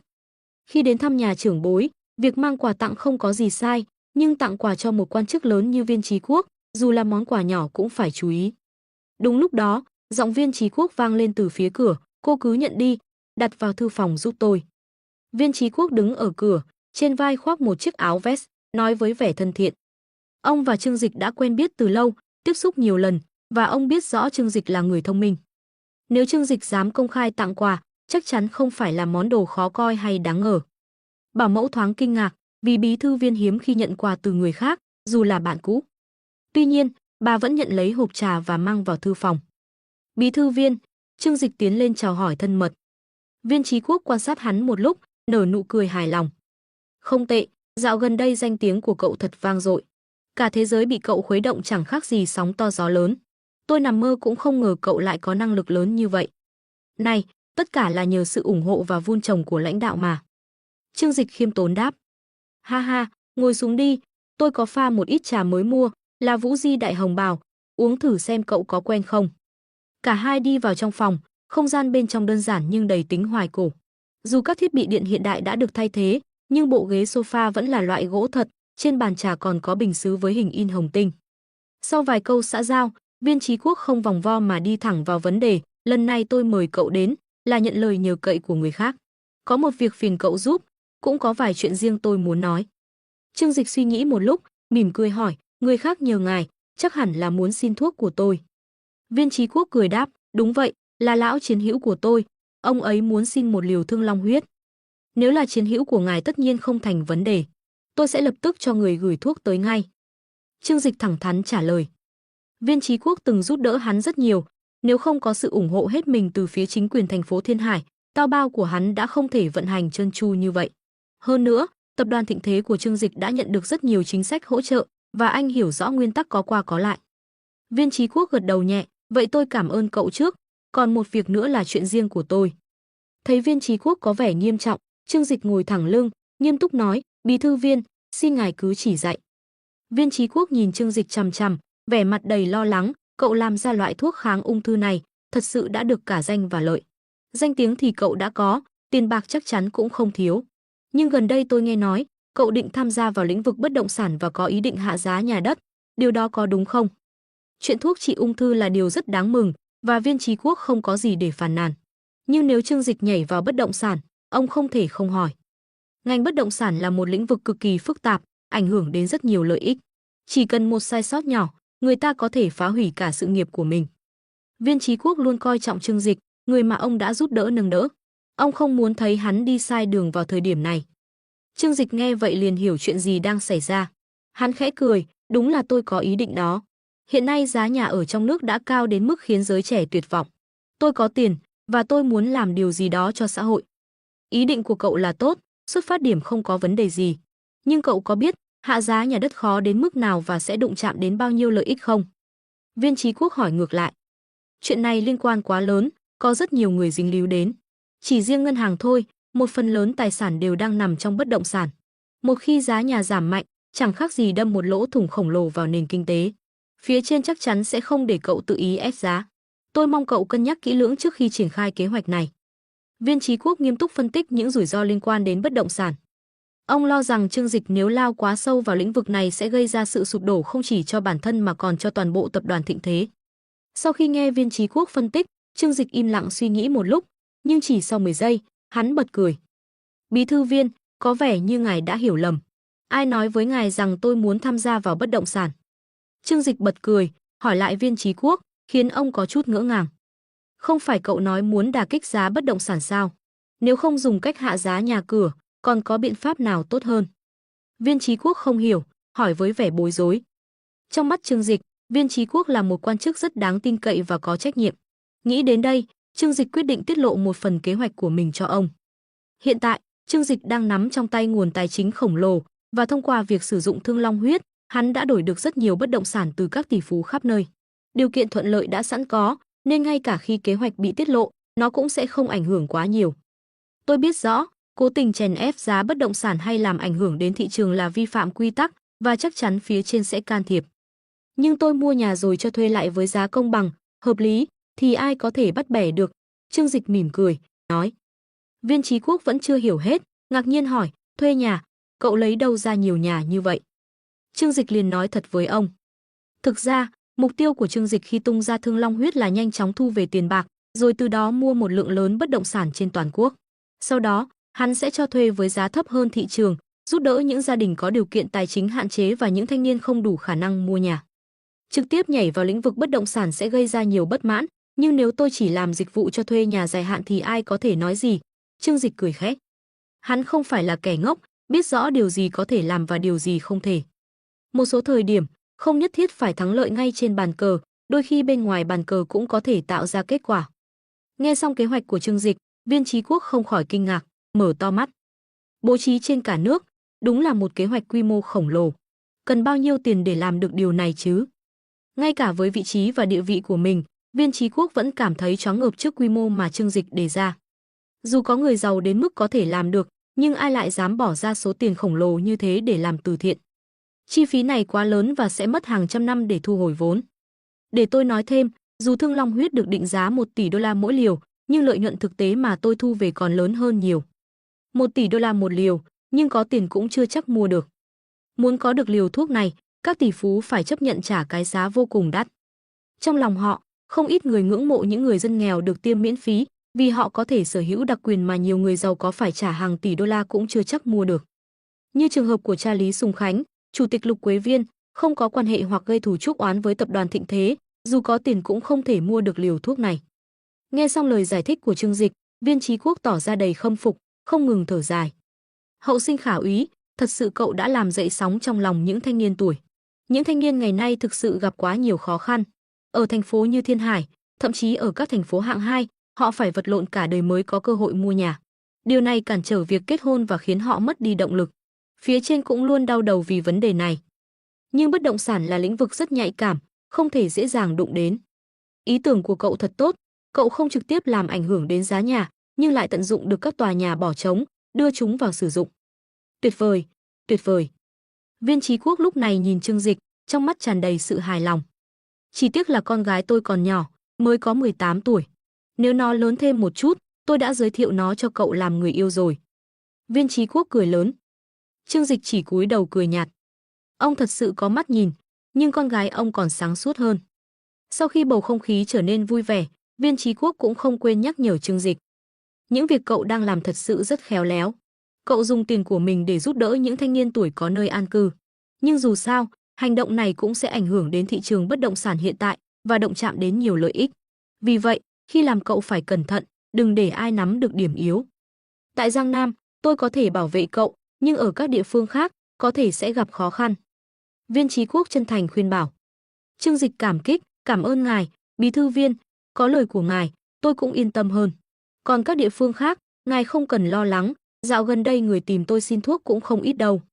Trong mắt Trương Dịch lóe lên một tia thâm trầm, nụ cười đầy ẩn ý. Viên Chí Quốc nhìn Trương Dịch, lập tức hiểu ý và bật cười. Nếu Viên Chí Quốc có thể xin thuốc cho chiến hữu thì những người có địa vị cao hơn ông ta cũng cần đến Thương Long Huyết. Và khi đó, họ tự nhiên sẽ nợ Trương Dịch một món nợ nhân tình. Hơn nữa, ai dám chắc rằng người nhà mình không bao giờ mắc bệnh ung thư. Đến một ngày nào đó, họ cũng sẽ cần đến Trương Dịch. Chỉ cần nghĩ đến điều này, người muốn gây khó dễ cho Trương Dịch chắc chắn sẽ không còn nhiều. Viên Chí Quốc càng thêm vui vẻ khi nhận ra Trương Dịch tâm tư thâm sâu như vậy, lại càng thêm khâm phục hắn. Buổi trưa hôm đó, Viên Chí Quốc giữ Trương Dịch lại dùng cơm, sau đó mới để hắn ra về. Sau khi về đến nhà, Trương Dịch bèn chuẩn bị lên trực thăng trở về nhà họ Trương Trấn. Thân thể của cha hắn vẫn đang trong quá trình hồi phục, và chị gái với nhà họ Chu Ong Ghi Giai, Đồng Tiểu Đại, Vương Kelly đều ở nhà để chăm sóc. Tết đã gần kề, Trương Dịch cũng phải về thăm gia đình. Khi về đến nhà họ Trương Trấn, Tô Minh Ngọc nói với Trương Dịch một tin tức. Sáng nay có một quan chức cao cấp ở Thịnh Kinh gọi điện, nói giúp cho Lý Sùng Khánh. Ông ấy nói rằng cha của Lý Sùng Khánh không còn sống được bao lâu nữa, hy vọng anh có thể tiêm thuốc để ông ấy sống thêm vài năm. Chức vụ của ông ta cao lắm sao? Trương Dịch mỉm cười hỏi. Lý Sùng Khánh thật biết cách tìm người, bản thân không dám gọi, lại nhờ người khác can thiệp. Tô Minh Ngọc gật đầu nhẹ, ông ấy là một cán bộ cấp bộ, quản lý mảng thương mại điện tử. Ánh mắt Trương Dịch trở nên sắc lạnh, Lý Sùng Khánh đúng là có tài trong việc tìm người. Vị cán bộ này có quyền quản lý lĩnh vực mà tập đoàn Thịnh Thế đang kinh doanh. Lý Sùng Khánh nghĩ rằng nếu người này ra mặt, Trương Dịch chắc chắn sẽ nể mặt. Nhưng hắn quên một điều, Trương Dịch là thanh niên tuổi, mà thanh niên thì luôn đầy nhiệt huyết. Muốn hắn cúi đầu, không bao giờ có chuyện đó. Đưa điện thoại cho anh, gọi cho vị bộ trưởng kia. Là Tôn bộ trưởng. Tô Minh Ngọc đưa điện thoại cho Trương Dịch, nhưng không khỏi lo lắng khi nhìn vẻ mặt của hắn. Đừng quá kích động, Tôn bộ trưởng dù sao cũng là một lãnh đạo lớn, nếu đắc tội với ông ấy, việc kinh doanh thương mại điện tử của Tao Bao sẽ gặp nhiều rắc rối. Yên tâm, anh biết nên nói gì mà. Trương Dịch mỉm cười, sau đó bấm số điện thoại của Tôn bộ trưởng. Chuông điện thoại reo vài tiếng, rồi một giọng nói mạnh mẽ, đầy khí chất vang lên từ đầu dây bên kia. Alo, Tô tiểu thư à, có chuyện gì sao? Tôn bộ trưởng, xin chào, tôi là Trương Dịch, tổng giám đốc của tập đoàn Thịnh Thế. Tôn bộ trưởng nghe thấy Trương Dịch gọi điện, có chút ngạc nhiên. Ông ta và Lý Sùng Khánh, chủ tịch Lục Quế Viên, vốn có mối quan hệ khá tốt. Trước đây, khi còn phụ trách mảng đất đai, hai người đã quen biết nhau. Trong những năm qua, Lý Sùng Khánh đã không ít lần hỗ trợ ông về mặt tài chính. Vì vậy, khi Lý Sùng Khánh gọi nhờ giúp, Tôn bộ trưởng không do dự mà đồng ý ngay. Dù gì, công ty Tao Bao cũng thuộc quyền quản lý của ông, chỉ cần một câu nói là có thể giải quyết mọi việc. Trương Dịch à, cậu gọi tôi chắc là vì chuyện sáng nay đúng không? Tôn bộ trưởng cười khẽ, giọng đầy thân mật, dù tôi không biết rõ giữa cậu và Lý Sùng Khánh có mâu thuẫn gì, nhưng tính mạng của người già là chuyện lớn, không thể vì vài lý do cá nhân mà làm khó khăn. Nếu đã công khai niêm yết giá thuốc thì cậu cũng nên giữ đúng cam kết chứ.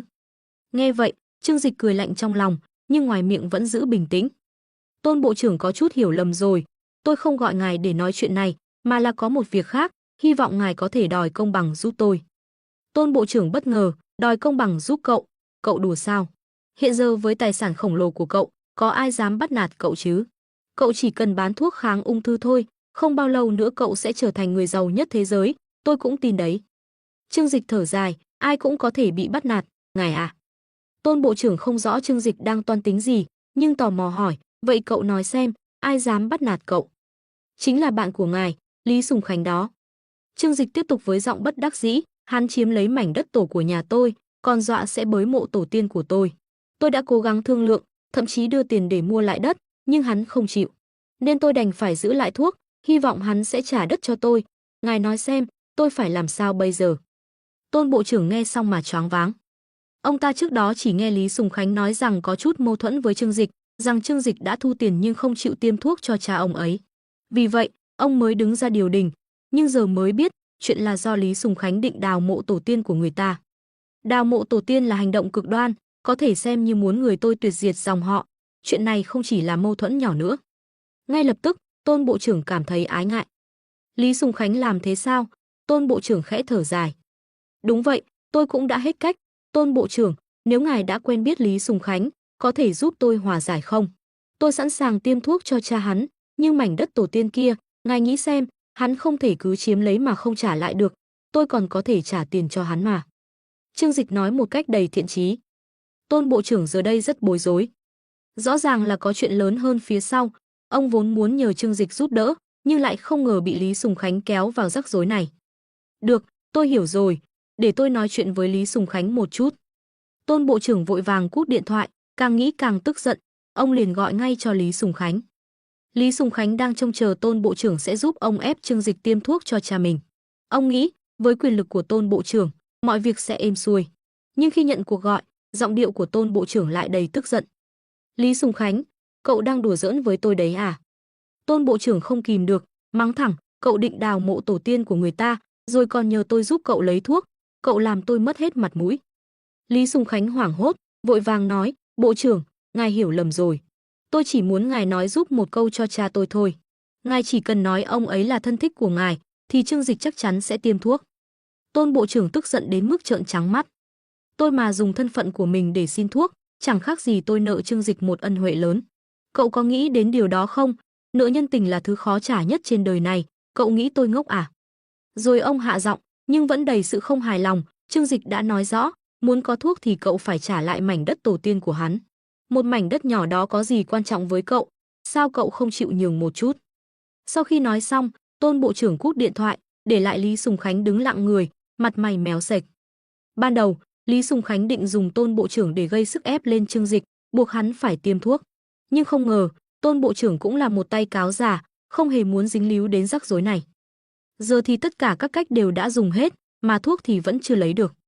Trương Dịch quản lý Thương Long huyết quá chặt chẽ. Tất cả những người được tiêm đều phải qua quy trình kiểm tra nghiêm ngặt, từ danh tính, bệnh tình đến mọi thông tin liên quan đều được xác minh kỹ càng để ngăn chặn việc trộn thuốc. Dù quan hệ của Lý Sùng Khánh rộng, nhưng trước sức mạnh tài chính và sự nổi tiếng của Trương Dịch, hắn cảm thấy bất lực. Không chỉ vậy, theo báo cáo của Lý Minh Tài, nhiều nhân vật quyền lực từ cả trong nước lẫn nước ngoài, thậm chí là các thành viên hoàng gia cũng đến tiêm Thương Long huyết. Trương Dịch không thu tiền của họ mà chỉ lấy ân tình. Với những người như vậy, nợ nhân tình là món nợ khó trả nhất. Họ đang chờ đợi cơ hội để đền đáp Trương Dịch. Ai dám đối đầu với Trương Dịch bây giờ, thậm chí không cần Trương Dịch phải ra tay, những người đó cũng sẽ tự động bị các nhân vật lớn khác xử lý. Lý Sùng Khánh ngồi trong văn phòng, vò đầu bứt tóc suy nghĩ. Bệnh của cha hắn vẫn còn có thể chữa trị, nhưng liệu có nên tiếp tục điều trị hay không? Có lẽ hắn nên tự cứu lấy mình trước. Trong đầu hắn xuất hiện ý nghĩ rằng giữ mảnh đất tổ tiên của nhà họ Trương là một quân bài rất quan trọng. Nếu không thể ép được Dịch Hằng sinh vật khoa kỹ phải nhượng bộ, hắn sẽ cảm thấy vô cùng tiếc nuối. Dù sao, quyền độc quyền phân phối Thương Long huyết có giá trị quá lớn. Hiện tại, mỗi tháng Trương Dịch tặng 1.000 liều thuốc miễn phí, nhưng đó là cho người nghèo. Người giàu có phải bỏ ra số tiền khổng lồ để mua Thương Long huyết, tức là mua lấy sự sống của họ. Lý Sùng Khánh thừa biết, khi đứng trước cái chết, người giàu có sẵn sàng làm mọi thứ. Nếu chính hắn mắc ung thư giai đoạn cuối, thậm chí hắn sẵn sàng từ bỏ một nửa tài sản của mình chỉ để sống thêm. Trương Dịch, mày thật quá đáng. Lý Sùng Khánh tức tối, quyết định gọi cho Trương Dịch để nói rõ mọi chuyện. Hắn muốn đối mặt với Trương Dịch để giải quyết bằng lý lẽ. Sau khi kết thúc cuộc gọi với Tôn bộ trưởng, Trương Dịch nghĩ rằng chuyện này đã khép lại. Nhưng không ngờ, Lý Sùng Khánh lại chủ động gọi đến, khiến Trương Dịch không khỏi cảm thấy buồn cười. Còn gì để nói giữa hai người lúc này, trừ khi Lý Sùng Khánh chấp nhận trả lại mảnh đất tổ tiên của nhà Trương Dịch, nếu không, chẳng còn gì để thương lượng. Alo, Tổng Giám đốc Lý, ông suy nghĩ kỹ chưa? Trương Dịch hỏi một cách thoải mái và nhàn nhã. Đầu dây bên kia vang lên giọng nói trầm đục của Lý Sùng Khánh. Trương Dịch, bất kể ân oán giữa chúng ta ra sao, nhưng cha tôi không hề động đến cậu. Cậu nhìn một người già chết đi mà không cảm thấy lương tâm cắn rứt sao? Không biết nữa. Trương Dịch cười nhạt, cha ông chết hay sống thì liên quan gì đến tôi. Ông ấy muốn chết thế nào thì chết thế ấy. Cậu im ngay cho tôi. Lý Sùng Khánh giận dữ quát lớn. Tôi im miệng thì ông cứ đợi mà đánh cờ với tử thần đi. Giọng Trương Dịch cũng trở nên lạnh lẽo, dường như ông không hiểu rõ vị trí của mình. Ông nghĩ mình là ai mà dám lớn tiếng với tôi. Nói xong, Trương Dịch lập tức dập máy và chặn luôn số của Lý Sùng Khánh. Từ đầu đến cuối, Lý Sùng Khánh vẫn chưa nhận ra một sự thật, mảnh đất tổ tiên của nhà Trương, mặc dù quan trọng, nhưng không đến mức khiến Trương Dịch phải bận tâm quá mức. Cùng lắm, hắn có thể mua lại đất và xây dựng lại từ đầu. Lý Sùng Khánh bị cúp máy, nổi trận lôi đình. Hắn dám cúp máy của Minh, hắn lấy đâu ra lá gan lớn đến thế? Trong đầu Lý Sùng Khánh chỉ toàn là những ý nghĩ về cách đối phó Trương Dịch, buộc hắn phải cung cấp Thương Long huyết cho cha mình. Nhưng đối với Trương Dịch, công việc của hắn không dừng lại ở đó. Hiện tại, toàn thế giới đang tranh nhau muốn gặp hắn. Các hãng truyền thông lớn như BBC, Reuters, AFP và AP đều gửi phóng viên đến phỏng vấn hắn. Thậm chí, cả tạp chí Time cũng muốn đưa hắn vào danh sách nhân vật của năm. Nhưng Trương Dịch thờ ơ trước tất cả, thời đại nào rồi mà còn tạp chí, hắn nghĩ. Nếu lên trang bìa, chẳng phải cả thế giới sẽ biết mặt mình. Sau này, làm sao có thể lén lút tán tỉnh các cô gái trong trường. Tuy vậy, ảnh hưởng của tạp chí Time rất lớn, và người sáng lập tạp chí đã dốc hết nguồn lực để thuyết phục hắn. Cuối cùng, Trương Dịch cũng đồng ý để họ chụp một bức ảnh bóng lưng của mình. Thế là, trong số tiếp theo của tạp chí Time, độc giả chỉ thấy bóng lưng của một thanh niên tuổi mặc đồ thoải mái, đầy phong thái và mạnh mẽ. Trong khi mọi sự chú ý đổ dồn vào Thương Long huyết và Dịch Hằng sinh vật khoa kỹ, Trương Dịch âm thầm khởi động dự án thuê nhà dài hạn trên quy mô toàn quốc. Trong hơn một tháng, hắn đã sử dụng lợi nhuận từ Thương Long huyết, thu về hơn 18 tỷ đô la Mỹ và mua lại hàng loạt bất động sản tại 38 thành phố trong nước. Số tiền này hắn không giữ lại một xu, tất cả đều được đầu tư vào việc mua nhà. Tiền là gì nếu không dùng để tiêu, chỉ nhìn con số trong tài khoản không có ý nghĩa gì cả, sử dụng nó mới gọi là tiền của mình. Trương Dịch tận hưởng niềm vui to lớn từ việc tiêu tiền một cách hào phóng. Hắn tập trung vào các thành phố tuyến 2, 3 và 4 do Lục Quế Viên phát triển, mua lại hơn 300 tòa nhà. Kế hoạch có thể bắt đầu rồi. Khi mọi người vẫn đang chú ý đến Thương Long Huyết, đây chính là cơ hội để tôi thực hiện bước đi này. Nhìn vào các con số trước mặt, khóe miệng Trương Dịch nở một nụ cười rạng rỡ. Thật kích động khi nghĩ rằng mình có thể thay đổi thế giới. Vào một ngày nọ, khi dư luận còn đang sôi sục về Thương Long Huyết, trang microblog của Trương Dịch với hơn 20 triệu người theo dõi, bất ngờ xuất hiện một bài đăng gây chấn động. Nội dung bài đăng: từ hôm nay, tập đoàn Thịnh Thế chính thức thành lập công ty trách nhiệm hữu hạn nhà trọ an cư thành phố Thiên Hải. Nhiệm vụ chính của công ty là cho thuê nhà dài hạn. Công ty cam kết rằng sau khi người thuê vượt qua quá trình xét duyệt nghiêm ngặt, chỉ cần họ đảm bảo không chậm tiền thuê nhà liên tục trong 6 tháng hoặc gián đoạn thanh toán hơn 12 tháng, công ty tuyệt đối sẽ không yêu cầu họ rời đi. Nói cách khác, chỉ cần người thuê không muốn rời đi, họ có thể sống tại đây cả đời. Thậm chí con cháu họ, nếu tuân thủ các quy định cũng có thể tiếp tục ở lại. Mức giá thuê nhà sẽ thấp hơn so với giá thị trường hiện tại, đảm bảo rằng ngay cả sinh viên mới ra trường cũng có thể thuê được. Hiện tại, chương trình dài hạn cho thuê nhà đã bắt đầu tại các thành phố Thâm Quyến, Thiên Hải, Kim Lăng. Điều kiện xét duyệt: ưu tiên cho các gia đình có thu nhập thấp và không đủ khả năng mua nhà tại các thành phố lớn. Những người đã sở hữu nhà tại các thành phố hạng 1 hoặc 2 không nằm trong diện xét duyệt. Nếu số lượng đăng ký quá nhiều, ưu tiên những người có hoàn cảnh kinh tế khó khăn hơn. BS. Đây là một vài suy nghĩ cá nhân về việc triển khai hệ thống nhà trọ dài hạn mà tôi muốn chia sẻ với mọi người. Nhiều người biết về tôi, nhưng không nhiều người hiểu rõ tôi. Tôi luôn giữ lối sống khiêm tốn, không thích phô trương. Thực tế, tôi không phải là người thừa kế tập đoàn lớn hay công tử nhà giàu như nhiều người lầm tưởng. Trước năm 25 tuổi, tôi cũng như đại đa số mọi người, chỉ là một người lao động bình thường trong thành phố lớn. Tôi làm việc theo mô hình 996, làm việc từ 9 giờ sáng đến 9 giờ tối, 6 ngày một tuần, phải chen chúc ở những căn nhà trọ giá rẻ và đánh đổi sức khỏe vì cuộc sống. Vì vậy, tôi rất thấu hiểu áp lực khổng lồ mà thanh niên đang phải đối mặt. Trong số đó 99% áp lực bắt nguồn từ vấn đề nhà cửa. Không có nhà thì không thể kết hôn, cũng không thể có một cuộc sống ổn định. Vì thế, thanh niên phải phấn đấu không ngừng. Nhưng rồi họ phát hiện ra một sự thật nghiệt ngã, tốc độ tiết kiệm tiền của họ không thể nào đuổi kịp tốc độ tăng giá nhà. Từ đó, nhiều người dần mất hy vọng, trở nên chán nản với cuộc sống và tương lai. Họ sống thờ ơ, không còn khát vọng. Tôi biết đây không phải lỗi của thanh niên, mà là sự bi thương của thời đại. Vì vậy, khi có đủ khả năng tài chính, tôi muốn làm điều gì đó cho những thanh niên ở Hoa Hạ. Do đó, hôm nay, tôi cho ra mắt dự án nhà trọ an cư. Như tên gọi của nó, tôi hy vọng những thanh niên tuổi sẽ có một nơi ở ổn định, an cư lạc nghiệp. Bạn có thể yên tâm ở đây, vì trong hợp đồng sẽ có điều khoản cam kết rằng chúng tôi sẽ không bao giờ yêu cầu bạn rời đi, miễn là bạn tuân thủ các quy định. Chỉ cần tập đoàn Thịnh Thế không phá sản, dự án này sẽ tiếp tục. Đây là cam kết của tôi với xã hội, và tôi hy vọng toàn thể xã hội sẽ cùng giám sát. Ngay sau khi bài đăng này xuất hiện, cả đất nước Hoa Hạ bùng nổ. Đối với một số người, thông tin này không có nhiều ý nghĩa, vì gia đình họ có điều kiện kinh tế tốt, đã sở hữu nhà, nên không quá chú ý. Nhưng đối với phần lớn các gia đình bình thường, bài đăng của Trương Dịch đã thắp lên hy vọng trong lòng họ.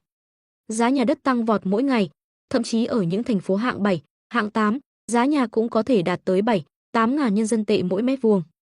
Hơn 10 năm trước, có một câu nói vui rằng, để mua nhà, thanh niên phải dùng đến 6 cái ví tiền của cả gia đình. Nhưng bây giờ, dù có cạn kiệt 6 cái ví tiền ấy, họ cũng khó mà đặt cọc mua nổi một căn nhà ở các thành phố hạng 2. Vì thế, bài đăng này của Trương Dịch, đối với những người đã từ bỏ giấc mơ sở hữu nhà ở thành thị, có sức ảnh hưởng vô cùng to lớn, không thể tưởng tượng nổi. Bài đăng trên microblog của Trương Dịch đã tạo nên một cơn chấn động vượt xa cả tin tức về Thương Long Huyết. Dù ung thư không phải là vấn đề mà gia đình nào cũng gặp phải, nhưng gần như tất cả mọi người đều đang đau đầu về vấn đề nhà cửa. Theo thống kê công bố năm ngoái, hơn 58% hộ gia đình trên cả nước đang gánh nợ vì mua nhà. Thời đại mà gần như cả nước đều mắc nợ để mua nhà đã đến. Người dân đã khổ sở vì giá nhà cao quá lâu. Giá nhà đắt đỏ đã khiến nhiều thanh niên mất đi động lực phấn đấu và dần trở nên vô cảm với cuộc sống, trở thành thanh niên Phật hệ, những người từ bỏ tham vọng và sống buông thả. Phong trào văn hóa tang và Phật hệ không phải là một trào lưu, mà là sự bất đắc dĩ khi họ mất đi hy vọng về tương lai. Nếu họ nhìn thấy một tương lai đủ để phấn đấu, liệu họ có dễ dàng từ bỏ mà không cố gắng vươn lên? Chỉ vì một căn nhà mà họ phải dùng cả đời mình để lao động, thậm chí không thể mua nổi bằng sức lực cá nhân. Ai muốn dành cả cuộc đời chỉ để trả nợ cho một căn nhà? Vì thế, không ít người quyết định không kết hôn, không sinh con, chọn sống cuộc sống một mình cho tự do. Đó không phải là một lựa chọn tốt, mà là lựa chọn duy nhất khi họ rơi vào tình trạng bất lực. Nguyên nhân sâu xa chính là giá nhà cao đã đè bẹp giấc mơ của thanh niên. Do đó, Bài đăng của Trương Dịch đã chạm đúng vào nỗi đau của thanh niên và thắp lên niềm hy vọng mới cho họ. Trương Dịch thật sự đang triển khai dự án cho thuê nhà dài hạn. Tôi có đang nằm mơ không? Nếu tôi hiểu đúng, nghĩa là tôi có thể thuê nhà cả đời. Thế thì cần gì phải mua nhà nữa? Rõ ràng thuê nhà có lợi hơn nhiều. Nhưng sau khi chúng ta chết, nhà đó không thuộc về chúng ta, phải không? Một số người vẫn tỏ ra lo lắng, cho rằng việc thuê nhà không có sự bảo đảm như sở hữu nhà riêng. Ha ha, cậu có đủ tiền mua nhà không? Tôi thà trả ít tiền hơn để thuê nhà suốt đời. Họ đã cam kết rõ ràng, chỉ cần tôi trả tiền thuê đều đặn, họ không thể đuổi tôi đi. Vậy nhà đó có khác gì với việc sở hữu đâu?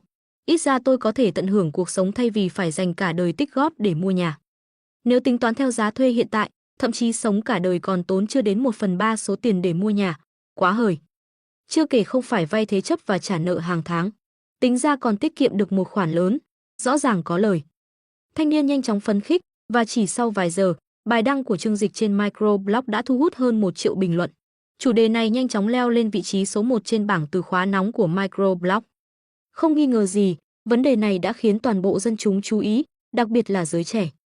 Các cậu có để ý không, Trương Dịch tập trung vào việc hỗ trợ thanh niên và các gia đình bình dân, thật là quá nhân văn. Nhưng liệu trong tay anh ta có đủ nhà để triển khai dự án này không? Tôi lo rằng nhà cho thuê sẽ chỉ có ở một số ít khu vực. Dù sao, giá nhà hiện tại quá đắt đỏ, và dù nhìn từ góc độ nào, anh ta cũng không thể kiếm được lợi nhuận từ việc này. Một số chuyên gia trong ngành bất động sản bắt đầu đặt câu hỏi trên mạng. Nếu Trương Dịch thực sự đổ một khoản tiền lớn vào dự án này, rất khó để đảm bảo anh ta sẽ có đủ nhà cho thuê. Liệu các chủ nhà có sẵn lòng cho anh ta thuê suốt đời? Về mặt logic, điều này không rõ ràng. Tôi cũng không tin một thương nhân với tư duy trọng lợi như anh ta lại tham gia vào một lĩnh vực không đem lại lợi nhuận trong thời gian ngắn. Trên mạng, nhiều luồng ý kiến trái chiều bắt đầu nổi lên, tạo ra sự tranh luận sôi nổi. Nhưng bất kể tranh luận thế nào, không thể phủ nhận rằng dự án cho thuê nhà dài hạn của Trương Dịch đã trở thành chủ đề nóng hổi nhất, chiếm lĩnh hầu hết các vị trí trong top 10 từ khóa hot trên microblog. Ngay khi các đại gia bất động sản trước đây không coi trọng Trương Dịch bắt đầu cảm thấy bất an, họ nhận ra tình hình đã thay đổi hoàn toàn. Nếu như trước đây, họ không hề để tâm đến những lời tuyên bố của Trương Dịch về việc can thiệp vào giá nhà, thì giờ đây, mọi chuyện đã khác. Dựa vào doanh thu khổng lồ từ Thương Long Huyết, tài sản của Trương Dịch đang tăng nhanh chóng, và việc hắn trở thành một trong những người giàu nhất đất nước gần như là điều chắc chắn. Với lượng tài sản khổng lồ trong tay, bất kể hắn muốn làm gì đều trở nên cực kỳ dễ dàng. Nếu hắn thực sự đổ số tiền lớn vào dự án nhà cho thuê dài hạn, chắc chắn sẽ gây ảnh hưởng đáng kể đến thị trường bất động sản và việc bán nhà. Không được, không thể để hắn có được nguồn nhà trọ.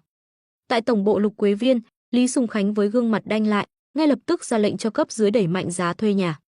Bằng cách này, các chủ nhà sẽ tăng giá thuê lên cao, khiến Trương Dịch không thể thuê được nhà để triển khai dự án. Tại các thành phố chính xung quanh chúng ta, hãy nghĩ cách đẩy giá thuê lên cao. Chúng tôi có thể tự thuê một phần nhà ở với giá cao, sau đó cho thuê lại với giá thấp hơn. Bằng cách này, chúng tôi sẽ nâng giá thuê thị trường, khiến Trương Dịch không thể tìm được nguồn nhà phù hợp. Sau khi phân phó cấp dưới, Lý Sùng Khánh tiếp tục gọi điện cho các tập đoàn bất động sản lớn khác. Alo, lão Thôi à, cậu đã thấy bài đăng của Trương Dịch về dự án nhà cho thuê dài hạn chưa?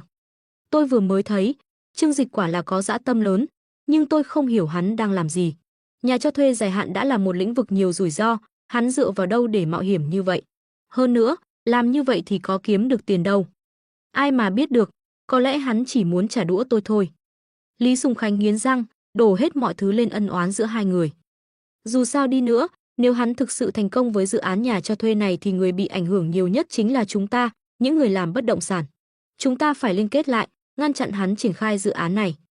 Yên tâm, tôi cũng nghĩ vậy. Tôi đã ra lệnh cho cấp dưới tăng giá thuê nhà và sẽ thuê lại một phần nhà với giá cao. Bằng cách này, thị trường sẽ bị đẩy giá và Trương Dịch sẽ không còn nguồn nhà để thuê. Cậu cũng nên liên hệ với các công ty bất động sản khác. Lần này, chúng ta phải khiến cho tên nhóc này ngã đau. Bài đăng của Trương Dịch đã khiến các ông trùm bất động sản đứng ngồi không yên. Không ai muốn ngồi nhìn một dự án cho thuê nhà dài hạn với mức giá có thể đáp ứng nhu cầu của mọi tầng lớp, thành công. Nếu mọi người có thể thuê nhà cả đời, thì ai còn muốn bỏ tiền ra mua những căn nhà đắt đỏ nữa. Theo như những gì Trương Dịch đã công bố, ngay cả sinh viên mới ra trường cũng có thể thuê được nhà. Điều này sẽ khiến các công ty bất động sản rơi vào cảnh không ai hỏi mua nhà mới. Vì vậy, các tập đoàn bất động sản lớn nhận thấy họ phải liên kết để đánh bại Trương Dịch và dạy cho anh ta một bài học về việc không ai được phép xâm phạm thị trường bất động sản của họ. Lý Sùng Khánh cùng đồng bọn hành động vô cùng nhanh chóng. Họ đầu tư lượng lớn tiền bạc, hợp tác với các cơ quan môi giới địa phương. Đầu tiên, họ dùng số tiền lớn mua lại nhà từ tay chủ sở hữu, sau đó cho thuê với mức giá cao. Mặc dù không kiếm được tiền từ việc này, thậm chí còn phải bỏ ra nhiều chi phí, nhưng cách làm này giúp họ lũng đoạn phần lớn thị trường nhà cho thuê và đẩy giá chung lên cao. Kể từ đó, nếu Trương Dịch và tập đoàn Thịnh Thế muốn triển khai dự án cho thuê nhà dài hạn trên toàn quốc, việc mua nhà sẽ trở nên vô cùng tốn kém. Sau khi hoàn thành kế hoạch này, Lý Sùng Khánh cùng Thôi Chí Giai và nhóm người của họ mới thở phào nhẹ nhõm, cười mãn nguyện, chờ đợi Trương Dịch tự làm mình bẽ mặt. Muốn làm nhà trọ dài hạn, muốn đánh vào thị trường bất động sản trong nước. Ha ha, hiện tại ngay cả nhà cậu còn không có, lấy gì mà làm nhà trọ dài hạn. Lý Sùng Khánh cười nhạt, tự lẩm bẩm, đắc ý chờ xem Trương Dịch xử lý thế nào. Hiện tại, hắn và Trương Dịch như nước với lửa, cả hai đều nắm trong tay điểm yếu của đối phương. Vậy nên, cuộc chiến này là xem ai chịu cúi đầu trước. Trên mạng, thông tin về dự án nhà trọ dài hạn của Thịnh Thế ngày càng được bàn tán nhiều hơn, với vô số ý kiến trái chiều. Phần lớn giới trẻ ủng hộ nhiệt tình Trương Dịch, xem hắn như doanh nhân đứng đầu thời đại, người mang lại hy vọng lớn nhất. Tuy nhiên, cũng có không ít người nghi ngờ tính khả thi của dự án này. Nhiều người thắc mắc liệu nhà trọ an cư có thể thực sự đi vào hoạt động không, bởi theo quan sát từ nhiều phía, việc Trương Dịch đầu tư vào dự án này không hề có tiềm năng sinh lợi nhiều, lại còn đối mặt với vấn đề nhà ở. Lúc này, trên mạng xuất hiện thông tin cho biết giá thuê nhà ở hơn trăm thành phố lớn trong cả nước đã tăng ít nhất 30%, có nơi còn tăng gấp đôi. Cả nước có hơn trăm thành phố lớn giá thuê nhà tăng vọt ngay sau khi Trương Dịch công bố bài đăng trên Weibo của mình. Hiện tại chúng tôi còn chưa thấy được bất kỳ căn nhà nào từ dự án dài hạn của Trương Dịch cho thuê. Liệu phải chăng Trương Dịch và các cơ quan môi giới đã liên kết với nhau để lừa đảo người thuê nhà? Đây chính là một bài viết nạc danh do các công ty bất động sản thuê người viết nhằm bôi nhọ danh tiếng của Trương Dịch. Mục đích không gì khác ngoài việc hủy hoại uy tín của Trương Dịch. Nhìn Trương Dịch ngày càng nổi tiếng, được giới trẻ tôn vinh, những ông trùm bất động sản như Lý Sùng Khánh không thể ngồi yên. Họ tự tin rằng Trương Dịch không thể mua được số lượng lớn nhà đất trên cả nước, nên càng quyết tâm đẩy giá nhà lên cao để gây khó khăn cho hắn. Tuy nhiên, cư dân mạng chỉ tiếp cận được một phần thông tin qua mạng xã hội và bắt đầu hoài nghi về dự án này. Kết quả là, lượng bình luận dưới bài đăng của Trương Dịch tăng lên chóng mặt, vượt quá 30 triệu chỉ trong vòng một tuần. Tình hình nghiêm trọng đến mức một số cơ quan nhà nước phải liên hệ với tập đoàn Thịnh Thế để điều tra rõ mục đích thực sự của dự án. Như lời Tổng Giám đốc Trương đã nói, dự án của chúng tôi nhằm giải quyết vấn đề nhà ở đắt đỏ cho giới trẻ, hoàn toàn không có sự tuyên truyền sai sự thật. Với năng lực và uy tín của Tổng Giám đốc Trương, chúng tôi không cần phải sử dụng chiêu trò tiền bạc và nhà ở. Sau khi nghiên cứu thành công Thương Long Huyết, ngài có nghĩ rằng tập đoàn chúng tôi còn thiếu tiền sao? Vấn đề nhà ở đã được chúng tôi giải quyết xong. Tô Minh Ngọc cúp điện thoại sau khi trả lời một cuộc gọi từ cơ quan nhà nước, rồi nhìn về phía Trương Dịch đang ngồi trên ghế sofa. Có lẽ chúng ta nên chính thức lên tiếng làm rõ. Anh làm lớn chuyện quá rồi, bất động sản là lĩnh vực nhạy cảm, liên quan đến hàng triệu người. Đây đã là lần thứ 5 phía Thịnh Kinh gọi đến rồi. Trương Dịch chỉ cười nhẹ, uống một ngụm trà. Đây chính là hiệu quả anh mong muốn, nếu không cho họ chút thời gian chuẩn bị, làm sao có thể thấy bộ dạng lo sợ của họ được. Lý Sùng Khánh và đồng bọn ngây thơ nghĩ rằng dự án nhà trọ dài hạn của Trương Dịch cũng giống như những dự án cho thuê khác, chỉ là lấy nhà từ tay chủ sở hữu rồi cho thuê lại. Do đó, họ tập trung vào việc gom nhà cho thuê và đẩy giá thuê lên. Nhưng điều mà họ không ngờ tới là trong vòng hơn một tháng, Trương Dịch đã mua được hàng trăm tòa cao ốc với hơn 20.000 căn hộ trên khắp cả nước. Không phải thuê, mà là mua đứt toàn bộ, thậm chí một số được trao đổi bằng Thương Long Huyết. Khi nhà đã thuộc quyền sở hữu hoàn toàn của tập đoàn Thịnh Thế, người thuê sẽ yên tâm hơn, không còn phải lo lắng như khi thuê nhà từ chủ sở hữu bên ngoài. Tại sao Trương Dịch không công bố ngay từ đầu? Chính là để Lý Sùng Khánh và đồng bọn giúp hắn tạo sức ép. Một mặt tạo dựng thế lực, mặt khác khiến họ đẩy giá nhà cho thuê lên cao, rồi sau đó hắn sẽ bất ngờ tung ra dự án với mức giá hợp lý, gây tiếng vang lớn trên thị trường. 20.000 căn hộ nhỏ, chỉ giúp được 20.000 gia đình trẻ. Nhưng ảnh hưởng tới thị trường cả nước sẽ là vô cùng lớn. Trương Dịch nheo mắt, bình thản nói, đã đến lúc khuấy động mặt nước tĩnh lặng này một chút rồi. Ngay lúc dư luận trên mạng đang ngày càng căng thẳng và cả nước đều theo dõi sát sao dự án của Thịnh Thế, công ty trách nhiệm hữu hạn nhà trọ An Cư cuối cùng đã đưa ra thông báo chính thức. Thông báo, từ hôm nay, tất cả các căn hộ thuộc dự án nhà trọ An Cư chính thức mở cửa đón khách. Mọi người có thể tra cứu thông tin qua ứng dụng của chúng tôi để tìm các căn hộ trên toàn quốc. Hiện tại, nhà trọ An Cư đã sở hữu 38 tòa nhà ở 22 thành phố lớn với 21.348 căn hộ. Tất cả các căn hộ đều thuộc quyền sở hữu của công ty, không phải là nhà thuê lại, vì vậy khách thuê có thể hoàn toàn yên tâm. Thông tin chi tiết về điều kiện thuê nhà, Xin vui lòng tải về tệp đính kèm và nộp đơn nếu đủ điều kiện. Chúng tôi sẽ phản hồi trong vòng 7 ngày làm việc. Dưới phần thông báo còn có liên kết tải ứng dụng và các điều kiện cụ thể để nộp đơn. Khi mở ứng dụng ra, người dùng lập tức thấy danh sách các căn hộ ở 22 thành phố lớn khắp cả nước. Tất cả đều không khỏi bất ngờ. Không ai ngờ rằng Trương Dịch đã thực sự mua nhiều tòa nhà như vậy để triển khai dự án cho thuê dài hạn. Trước đây, có người đã từng nghĩ đến khả năng này, nhưng lại cho rằng nó quá viển vông, bởi giá nhà ở các thành phố lớn đều vô cùng đắt đỏ. Việc mua được 38 tòa nhà, không phải chỉ vài căn, đòi hỏi số tiền khổng lồ. Không ai có thể tưởng tượng được những việc mà Trương Dịch đã làm. Chính vì thế, hắn được nhiều người tôn thờ như một vị thần. Hành động lần này của Trương Dịch khiến giới kinh doanh phải rúng động. Các ông chủ của những tập đoàn bất động sản khi biết tin đều tái mặt vì sốc. Hắn điên rồi sao? Làm thế này thì có được gì chứ? Chi phí để mua hết những căn nhà này ít nhất cũng lên đến hàng chục tỷ. Thuê lại cả trăm năm cũng không thể hồi vốn. Không phải hắn đang phung phí tiền của sao? Nếu dùng số tiền đó để đầu tư vào dự án bất động sản, chưa đến vài năm đã có thể kiếm lợi gấp 3, gấp 4 lần. Điên thật rồi, hắn đúng là điên, hại người mà chẳng mang lại lợi ích gì cho bản thân, loại người này thật sự đáng giận. Những người trong giới bất động sản hoàn toàn không thể hiểu nổi Trương Dịch đang làm gì. Trong mắt các doanh nhân, điều quan trọng nhất luôn là lợi ích. Thế nhưng lần này, Trương Dịch không phải vì tiền mà làm những việc này. Hắn sử dụng tài sản của mình để cống hiến cho xã hội. Chính vì hành động này quá vĩ đại và vô tư, nên nó đã khiến các ông trùm bất động sản trở tay không kịp. Nếu họ tự hỏi lòng mình, dù có bị ép buộc cũng chẳng ai dám làm như Trương Dịch. Bởi vì họ không dám làm, nên họ không thể ngờ được, và bởi vì không ngờ tới, lần này họ hoàn toàn thất bại. Ban đầu, họ nghĩ rằng chỉ cần kiểm soát nguồn nhà ở và nâng giá cho thuê, Trương Dịch chắc chắn sẽ phải lùi bước. Nhưng ai ngờ rằng Trương Dịch lại ra tay mạnh mẽ như vậy, chi hàng tỷ đồng để mua lại hàng loạt nhà đất ở các thành phố lớn, sau đó cho thuê với mức giá vô cùng rẻ. Động thái này khiến tất cả những khoản đầu tư của họ trở nên vô nghĩa.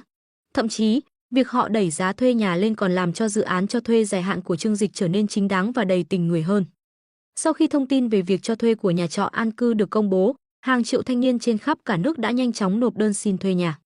Có những thanh niên vì thành phố mình đang sống không có dự án nhà trọ An Cư đã vừa viết thư lên trang web chính thức, vừa cân nhắc việc chuyển đến các thành phố khác để xin nhà trọ và tìm việc mới. Chỉ trong vòng một ngày, nhà trọ An Cư đã nhận được hơn 50 triệu đơn xin. Mọi người đều biết chỉ có 20.000 căn hộ, nhưng điều đó không làm giảm đi sự háo hức của họ. Ai cũng hy vọng thần may mắn sẽ mỉm cười với mình. Bởi lẽ, dù trên danh nghĩa là thuê nhà, nhưng thực chất mức giá thuê quá thấp khiến nhiều người cảm thấy như mình được tặng nhà. Đặc biệt, khi thấy mức giá thuê chỉ hơn 1 triệu đồng mỗi tháng, nhiều người không kìm được mà rơi nước mắt vì xúc động. Thật tuyệt vời, cuối cùng tôi cũng có thể sở hữu một nơi ở cho riêng mình.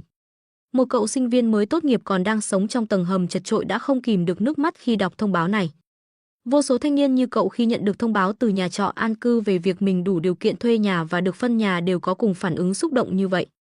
Khi danh sách những người đầu tiên được chọn công bố, cả mạng xã hội lại một lần nữa dậy sóng.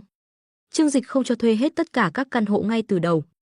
Ban đầu, hắn chỉ cho thuê 1/4 số căn hộ, tức là khoảng 5.000 căn. Nhưng thông tin về 5.000 người may mắn đó, cùng với những chi tiết về họ nhanh chóng được công bố và làm bùng nổ làn sóng phấn khích. Những người từng nghi ngờ hay đưa ra thuyết âm mưu đều cảm thấy hối hận khi nhìn thấy danh sách này. Bởi vì trong số 5.000 người đầu tiên được chọn, hầu hết đều là những người đến từ vùng núi hoặc nông thôn, không có một ai thuộc tầng lớp trung lưu trở lên. Nhóm thứ hai sẽ được xét duyệt và công bố sau một tuần, lần này sẽ tiếp tục chọn ra 5.000 người. Nhà trọ An Cư đã thông báo như vậy. Trương Dịch cũng không vội vàng cho thuê hết nhà. Bởi vì lần này, hắn không chỉ muốn làm một việc tốt mà còn có một mục tiêu khác, đó là đánh vào giá nhà, đặc biệt là nhắm vào khu Lục Quế Viên do Lý Sùng Khánh sở hữu. Không nói đến những khu khác, nhưng lần này 80% số nhà Trương Dịch mua đều nằm trong khu Lục Quế Viên. Vì sự xuất hiện của nhà trọ An Cư, những người có ý định mua nhà trước đó đã tạm thời từ bỏ kế hoạch của mình. Việc Trương Dịch cần làm là khiến cho nhà ở khu Lục Quế Viên không thể bán được.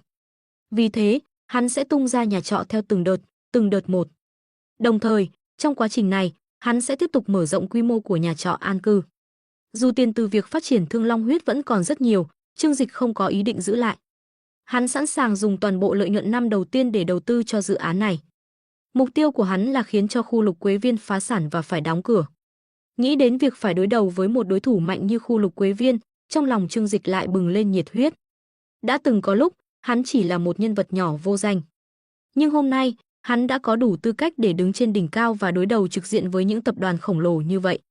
Thì ra cảm giác sở hữu tiền bạc và quyền lực, rồi dùng chúng để nghiền nát đối thủ lại sảng khoái đến thế. Bảo sao nhiều người giàu có không chịu nghỉ ngơi mà vẫn tiếp tục lao vào thương trường để tranh đấu.